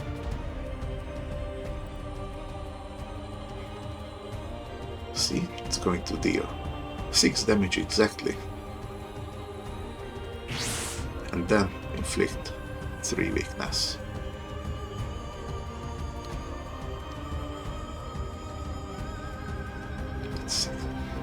Now I can use this just for some strengthening.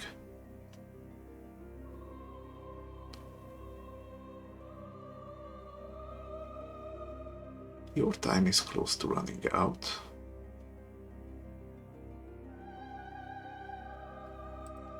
So I'm going to use you. Get rid of him. Summon you. Heal them up, moving backwards a little bit. Okay, you're attacking, going to need some defend. Let's see. Okay, Caravan again.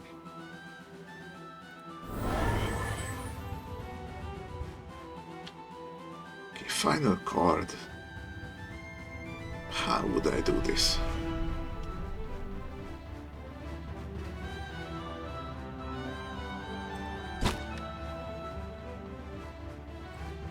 This is effortless, so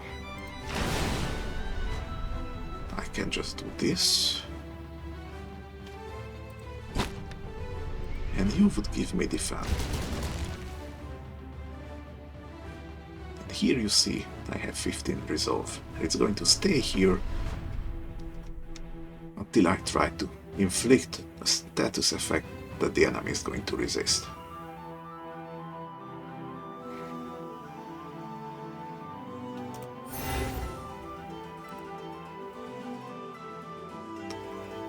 Oh, and both of them lost their turn. That's perfect. Okay, another rose. Or riverbed algae.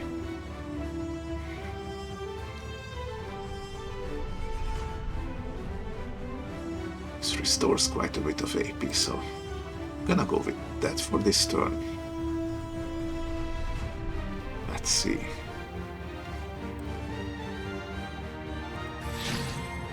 Let's keep buffing this guy up.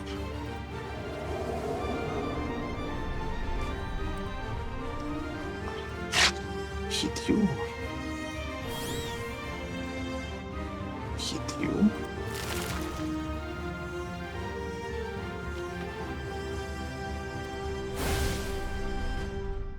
Okay, no boat.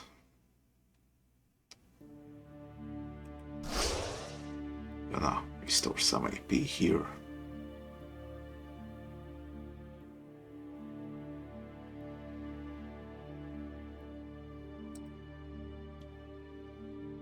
Let's see if I'm lucky and I can get you. I wasn't very lucky, but that's okay. Alright, next turn. He's gonna shield himself.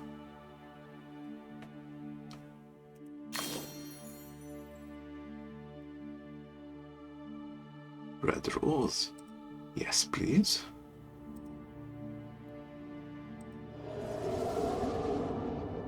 He's gonna stay for 12 turns.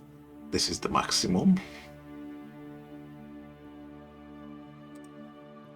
Let's see. Unvulnerable. I'm gonna show you now. 150% double. And 250% double. Boom. Now this just deals double critical.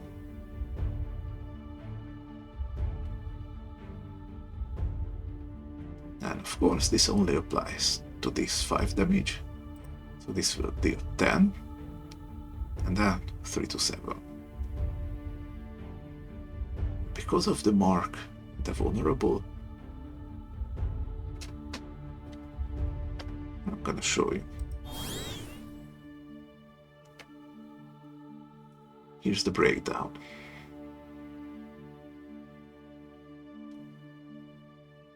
It did a draw. This 3 to 7. Roll the 4. First apply the mark. Then calculated the damage. Which went up to 9. Doubled that for 18. And at the end it added the vulnerable. So I hit for 21.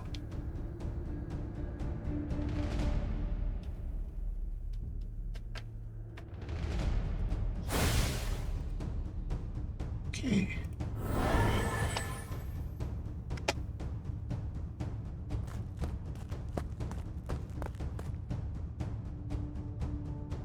And here we are. This is the last fight over here.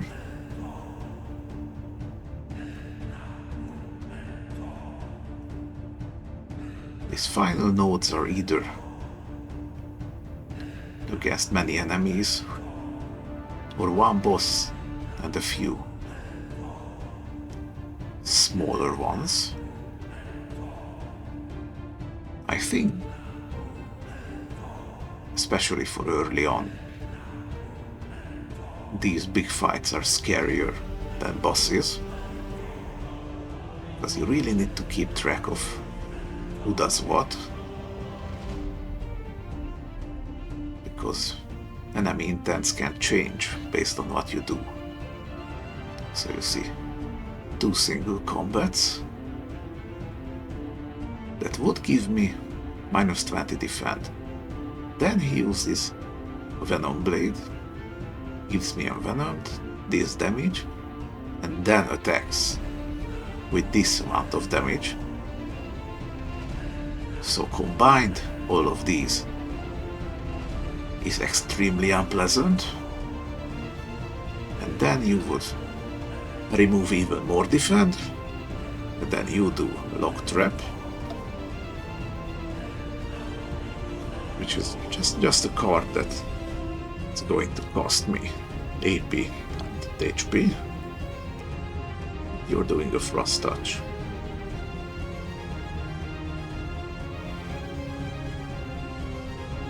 So the way this turn is structured, The one I really don't want to have a turn is actually him. Because these two are going to hit my stone guys.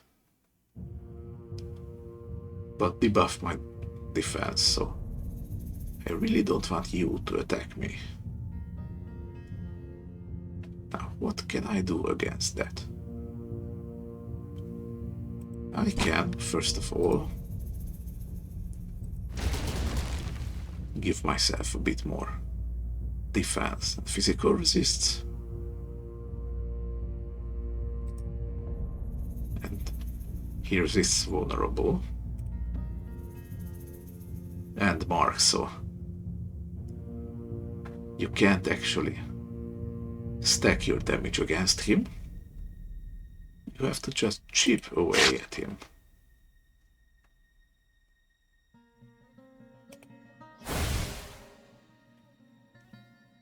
Let's see.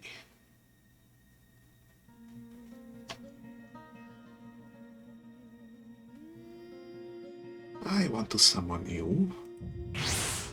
Again, for the defense. Nothing else. Then I'm going to try hitting it with him. Maybe I get a high roll. And I got a high roll, so he's almost dead now. Let's go with one fairy reflexes here. Okay, down to 8.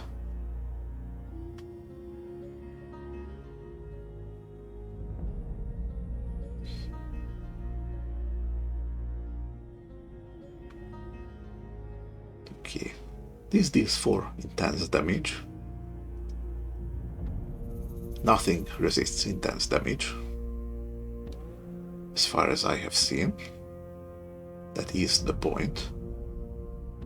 And this would inflict 2 venom. Now, every stack of venom deals 3 damage. So altogether, on one turn, this does 10.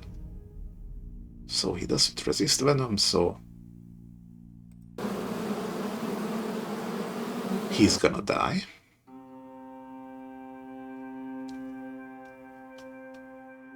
So that is good for me.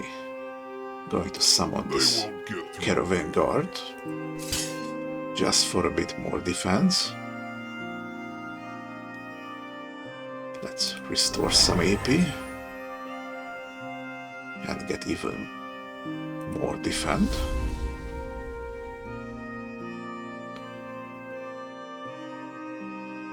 And I can heal up a little bit.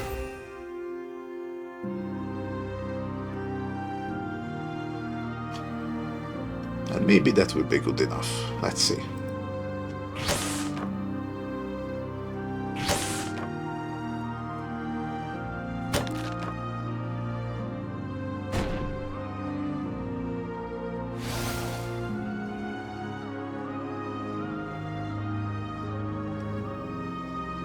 Okay, see, now I have 2 stacks of frostbite. It's going to cost me 6 AP. Really not a fan. But now all of them are going to attack, except this one. This gives Feeble Mind. Yeah. Feeble Mind costs AP. Discards card.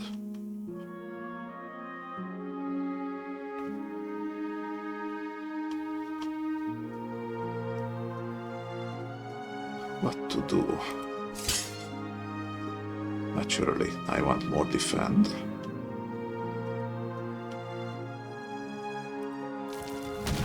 And I want more defend.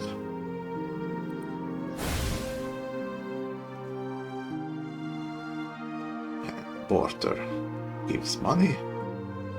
More defend if you have diplomacy, and weakened. Now, who do I want to have weakened? You resist weaken, so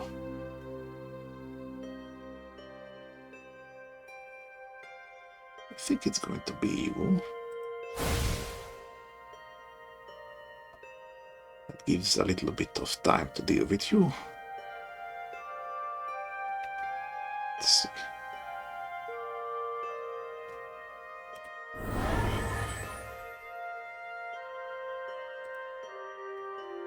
If only I had a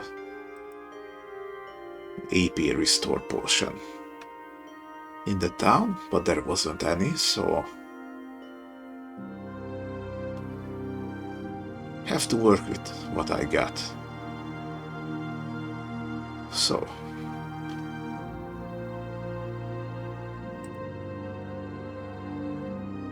her rock doesn't do too much damage, but maybe I'm gonna buff it up.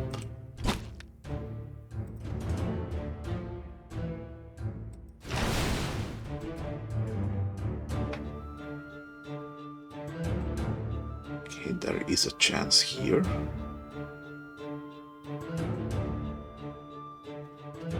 Don't think I can kill you right now, but I can discard this for defense.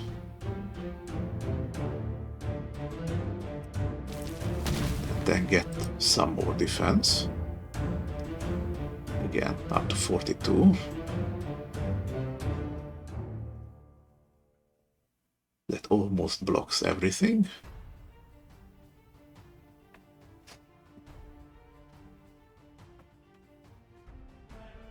Let's see. I have a bit of amplify here, but only 4 AP. If I'm gonna summon a boar right here,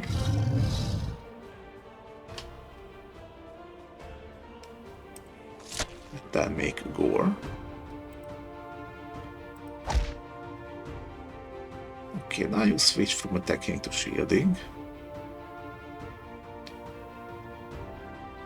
As his bleed goes through shields, you're gonna take 4 now, and 3 the next turn, so you're dead. That's good. Now I can focus you.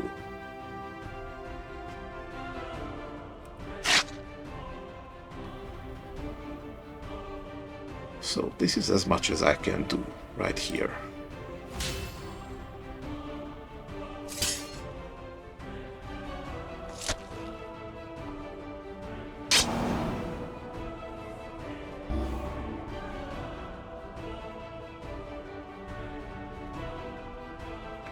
Well, as you can see, I survived.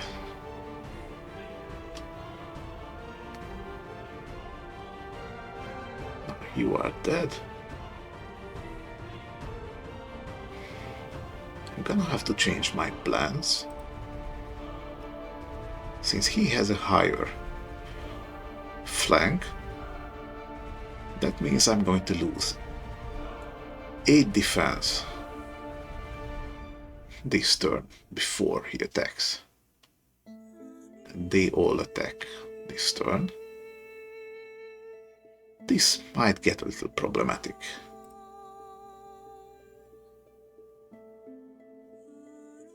Actually, I'm gonna get both of my healings. Just preemptively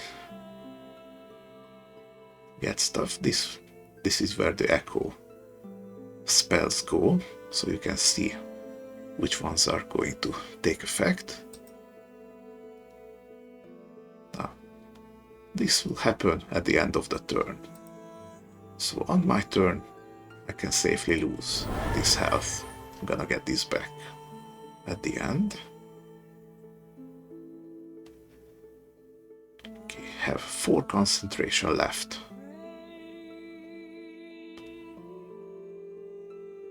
What do I do?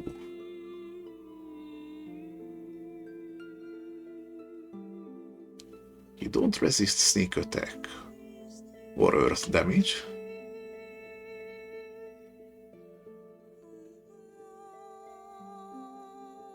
So my best bet for now would be to do Forest Sight.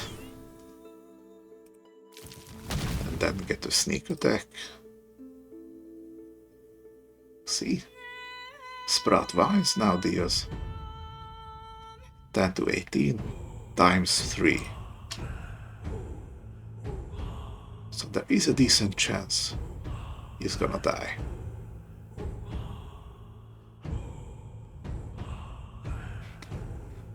But to make those odds even better, I'm just gonna hit him. Now he's below 30, so this will definitely kill. You're entangled, but you're dead anyway.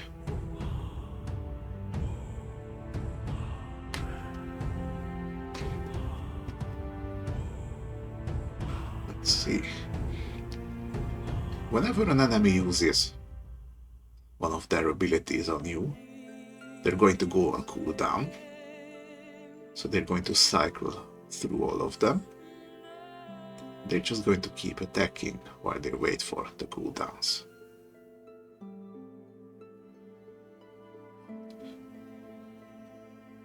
Okay, now what do I do? You only have one flank. By the way, flank decreases with turns. So you're going to lose this next turn.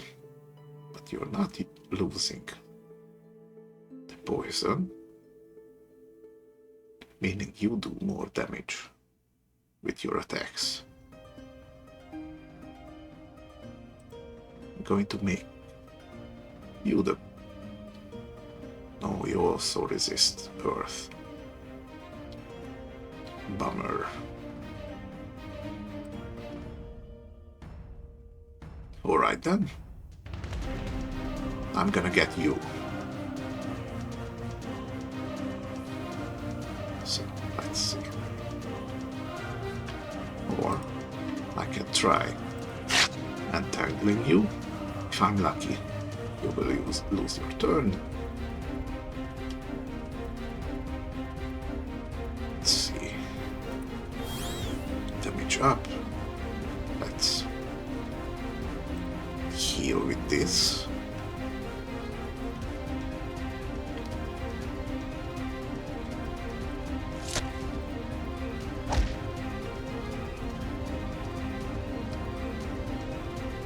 Okay, not bad, bad.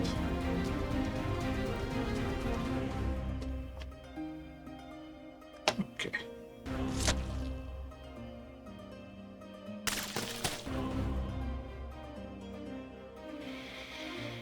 Alright, I survived this turn.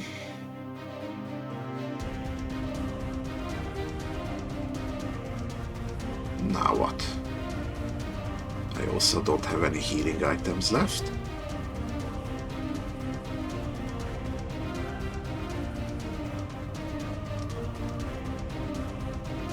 See, no one resists acid damage here, so one forest site. However, the ley lines completely nullify the damage here.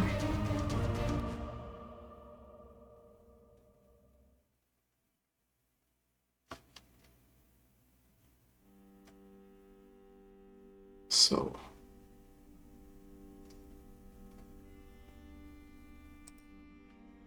at this point, I'm just gonna hit them with the biggest ones I have.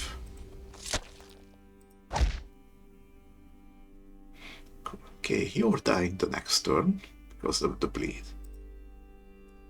Next, I'm going to get you because you have the highest damage.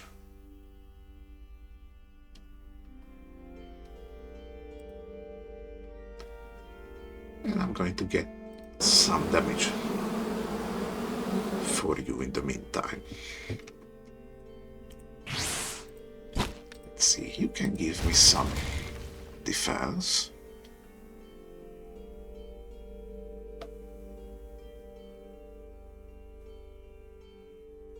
Kinda want to conserve AP here.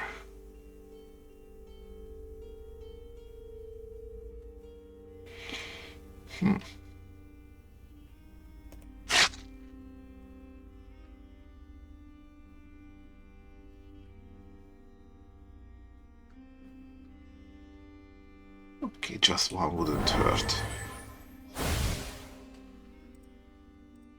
caravan.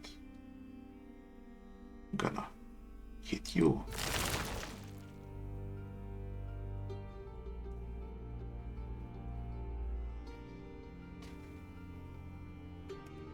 At this point I have to go with defend.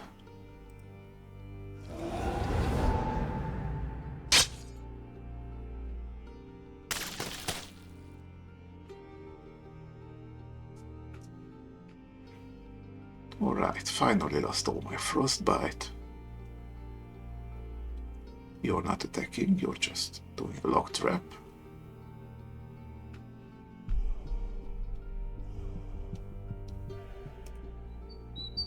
Let's see. Sprouting vines is good, but it only hits random. Let's see.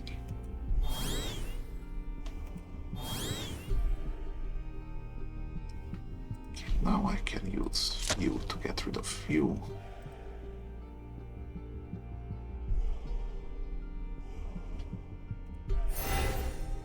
Little bit of healing.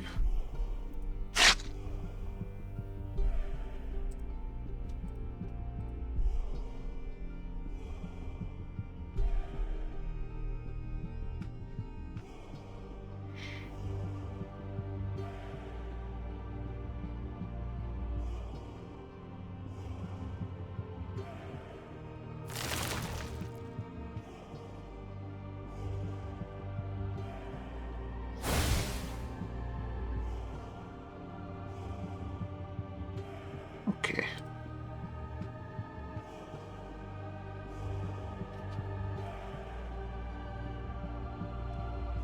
Okay, now we're going somewhere. You're not attacking on this turn either, so I can just hit you. Need to get you down to 16 HP.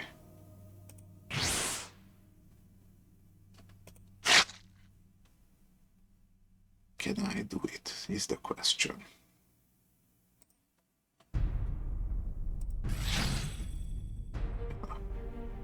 Buff you up a little bit.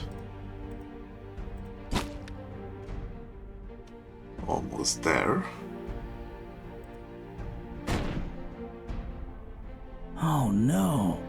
Oh, and I took too long and got reinforcements.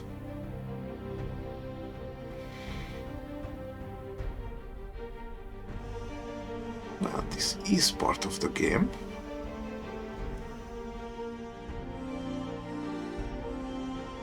Let's see, now I'm going to use this, buff them up a little bit.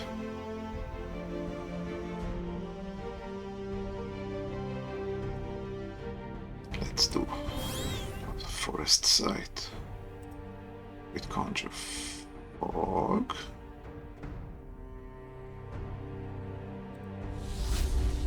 Perhaps. Then gonna hit you with a sting. Okay, this is good. So the venom's gonna lower his health into befriending range. But now, these are going to attack here, so I'm safe for now. Okay, let's see.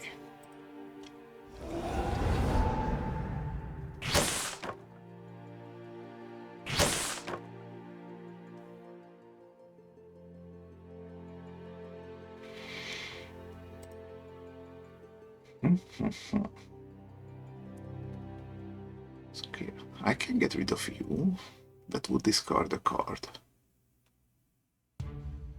You're gonna shield, so you're not gonna hurt me. You are gonna hurt me.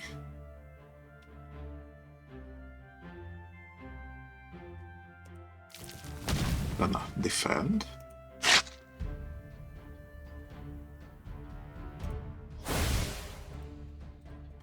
Gonna defend some more.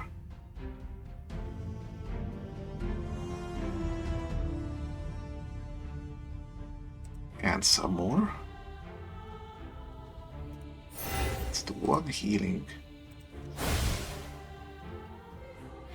Okay, you can see I drew a card and immediately discarded one. The discard effect doesn't work on equipment cards.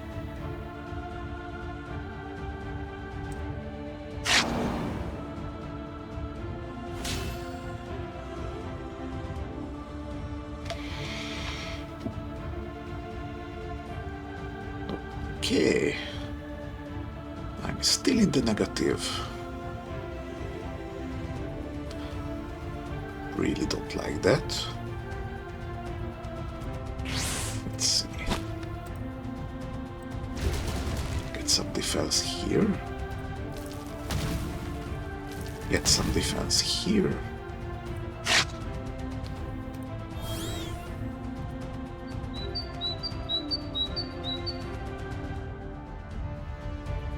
Okay. Neither of these is going to help me here. Except the stun.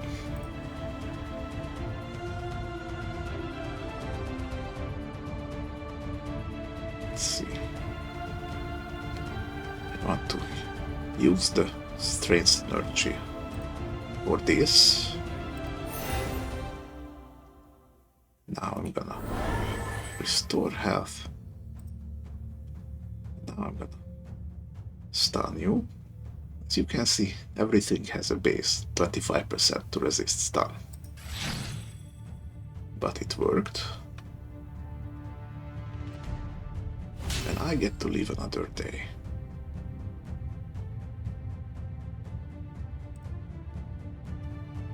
Let's see. Gonna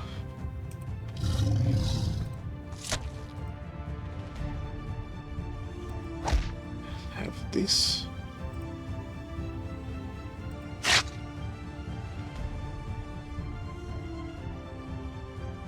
I'm gonna have to hit you with earth damage. First, some more defense. Amplify.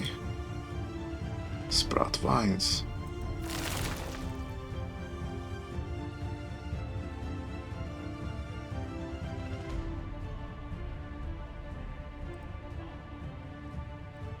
Tango. Sprout vines again. Actually, I'm gonna hit you. Here we go.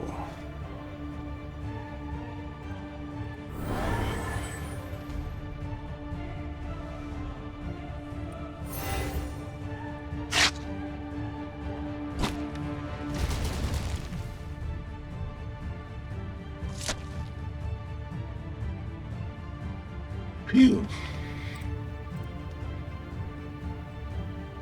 I was a little scared for a moment there. Ooh. I got a merchant ally. So he's pretty weak, but he can either let us draw cards or get a bit of money.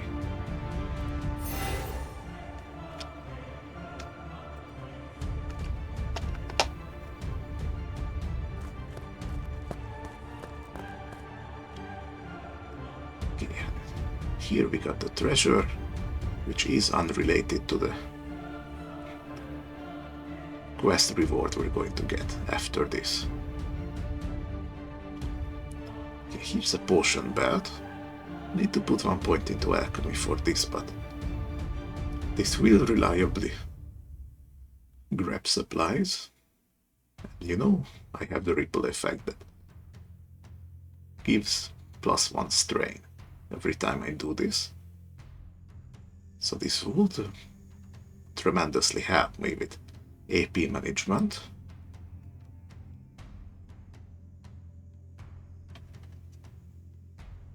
Let's see, the longbow would be far better than the short sword in terms of both damage and vulnerable. But here's a wand of acid missile that deals respectable acid damage and applies burn. And if you're targeting a clockwork enemy, you deal intense damage too. I think I'm going to keep this wand. You never know when you need it.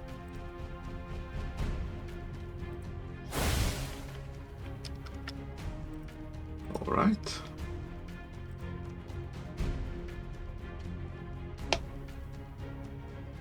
Level up. And we leveled up at that full health. Okay, so I'm going to pick Cordial Negotiation and see what Thorn Barricade is about. Or just keep it for later, since it is an infinitely echoing skill. You only need one in the deck anyway. Okay, I have one challenge completed. Got some more XP per points.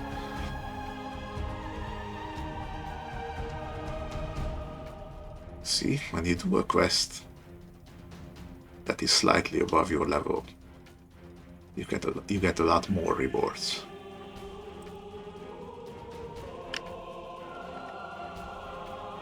Now I have 100 per points. And I completed my first challenge. Gives +1 LP and another weapon schematic. Let's grab that. And I reach level 3. And this will give a permanent modifier that played cards gain +1 XP. So normally they gain 1 every time you use them. This would bring it up to 2.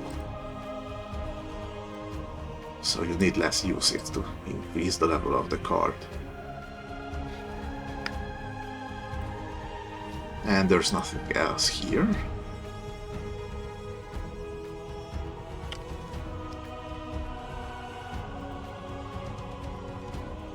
Okay. Now let's look at some perks. Have seen all of these.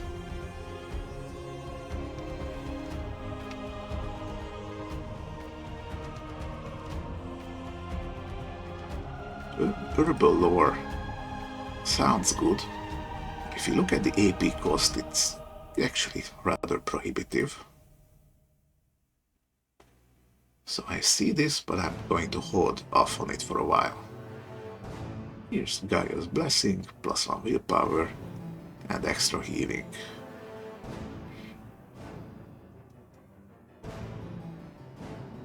I'm not unsatisfied with the amount of healing I'm having at the moment, but keeping this in mind. Mercantile Expedition. It's extra discount when buying and profit when selling. This bonus stacks with the one you naturally get from Charisma, as you can see. This increases ally power of the trade kind, so the caravan guards mostly. +4 to befriend, and gives 1 Mercantile Expedition, which is a super high level card, as you can see. So this is perfect for stacking synergies on. We have Diplomacy. This draws a card. Gives strength to allies, crafts a trade card.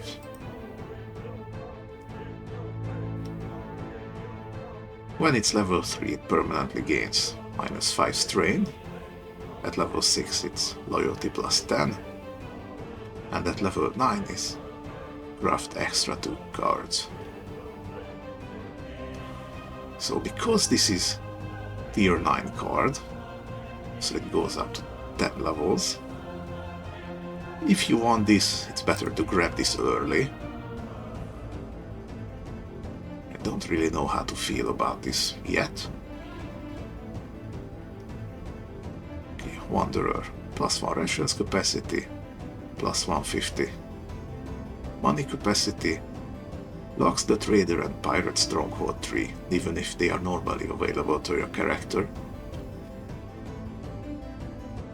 Now, I don't really know what the trader and the pirate stronghold tree are, if I can be perfectly honest.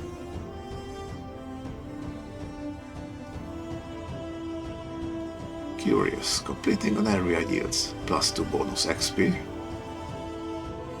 That doesn't really count for as much as you might think. And all actions that grant XP to actions give +2 more. So this is basically for speed running, getting levels, both for your character and for your cards. Nimble-footed, all actions get even more strain. Now this would be important for me, since I have a fair amount of cards that have strain. Combat actions have +3 retribution. I don't have combat actions currently, nor will I ever, so that part doesn't matter.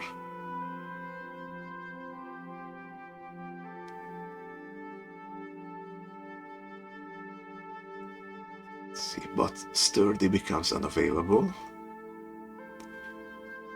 which is funny because it isn't available at all. Okay. Heightened reflexes plus agility +5 AP, and the amount of AP you get back scales with the amount you have, so this is a little bit of help. Charismatic, +1 charisma. All actions give extra loyalty and befriend. Not really using either of those at the moment. Embrace of Shadows. It's for illusion. I don't have that. This is another racial perk tree. Devoted, +1 willpower, extra healing. Again, I'm kind of good with healing right now. Let's see, Novice Herbalist. This needs herbal lore. Gives +1 intellect. Herbalism gives + healing. And gives 1 gather herbs action. Which loots. Okay. So you see, herbal lore is a card that crafts herbalism cards. So craft puts 1 in your hand. Then you use it and it's gone. Or you discard it and it's gone. But gather herbs says loot. And when you loot, you have the option of putting it in your collection or your deck directly. So this isn't an upgraded version of herb lore, and it's level 2, so this gets more kinds of herbs than what we've seen so far. But again, this costs an awful lot. I think I am going to get a little more comfortable with herbs in a while. Maybe then I can get this. From then we have herbal infusions. That gives even more. Buffs to synergy healing and AP restore. Now you see, all of these sound good, but the problem with this is that you cannot control what gathering herbs is going to get you. So this will probably get pretty substantial in terms of bonuses, but still remain rather situational. I don't know how to feel about that. Let's see, Purveyor. comes from Peddler. Diplomacy gives more weaken. Trade actions. Cards that cost money cost a little less. I don't use cards that expand money. Let's see. Mercantile Expedition 2. That just compounds on the first one. Let's see. New contact. It's diplomacy kind. Here we go. If you have trade, does weaken. Befriend if enemy power 26 or lower. This is going to fall off pretty soon in the game, because enemy power is going to scale pretty hard, but for the early game this looks like a pretty good card actually. Let's see. Novice Summoner, that's extra HP, extra power to Conjuration allies. I don't have Conjuration anymore, but all ally cards get plus 8 health. Or, let's see, 5th Order. It's a Druid perk. It would grant me Shapeshift skill, Willpower, and Nature allies would get buffed. Let's see, it would give us the Wolf Shapeshift at level 1. Okay, let's see. Wolf form gives Primal Synergy, Retribution, and Craft Track. Track gives Mark. Here we go. Dispel Concealment 2, Dispel Cover. Okay, so this is a really powerful card for being 0 cost. And then once we have this, I can just flavor my shape-shifting. Okay, of all of these,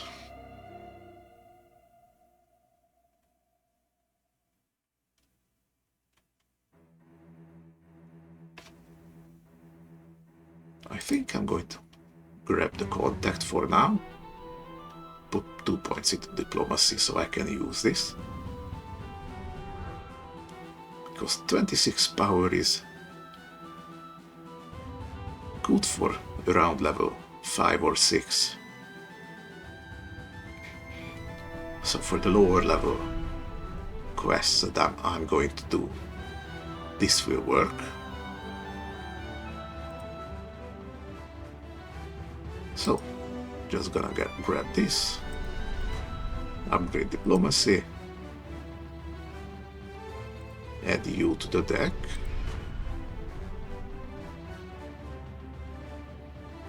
Let's see.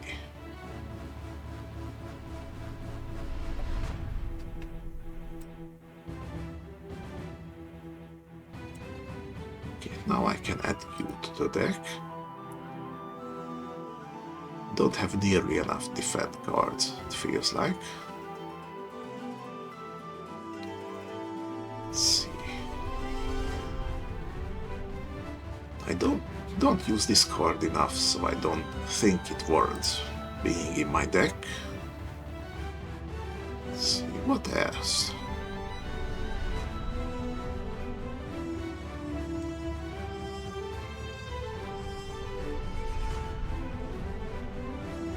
I also don't use Encrust all that much.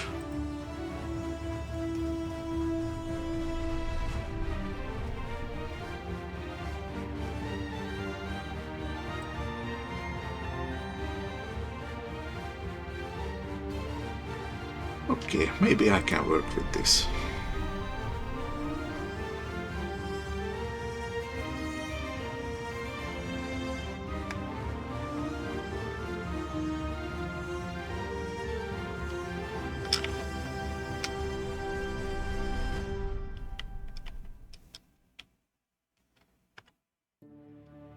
Alright, I think I'm going to cut it here.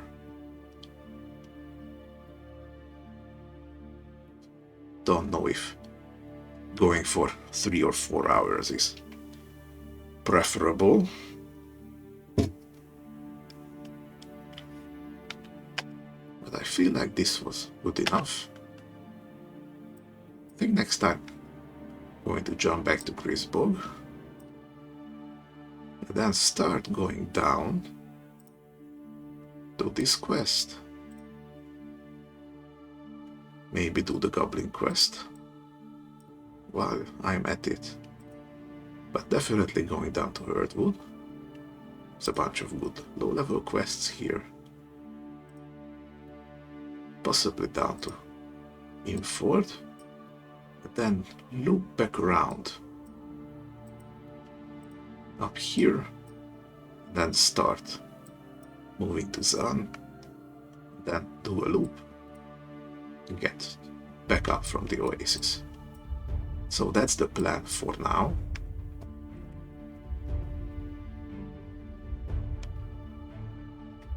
Again, if you have watched up to this point and you had any sort of enjoyment whatsoever, then thanks for being here.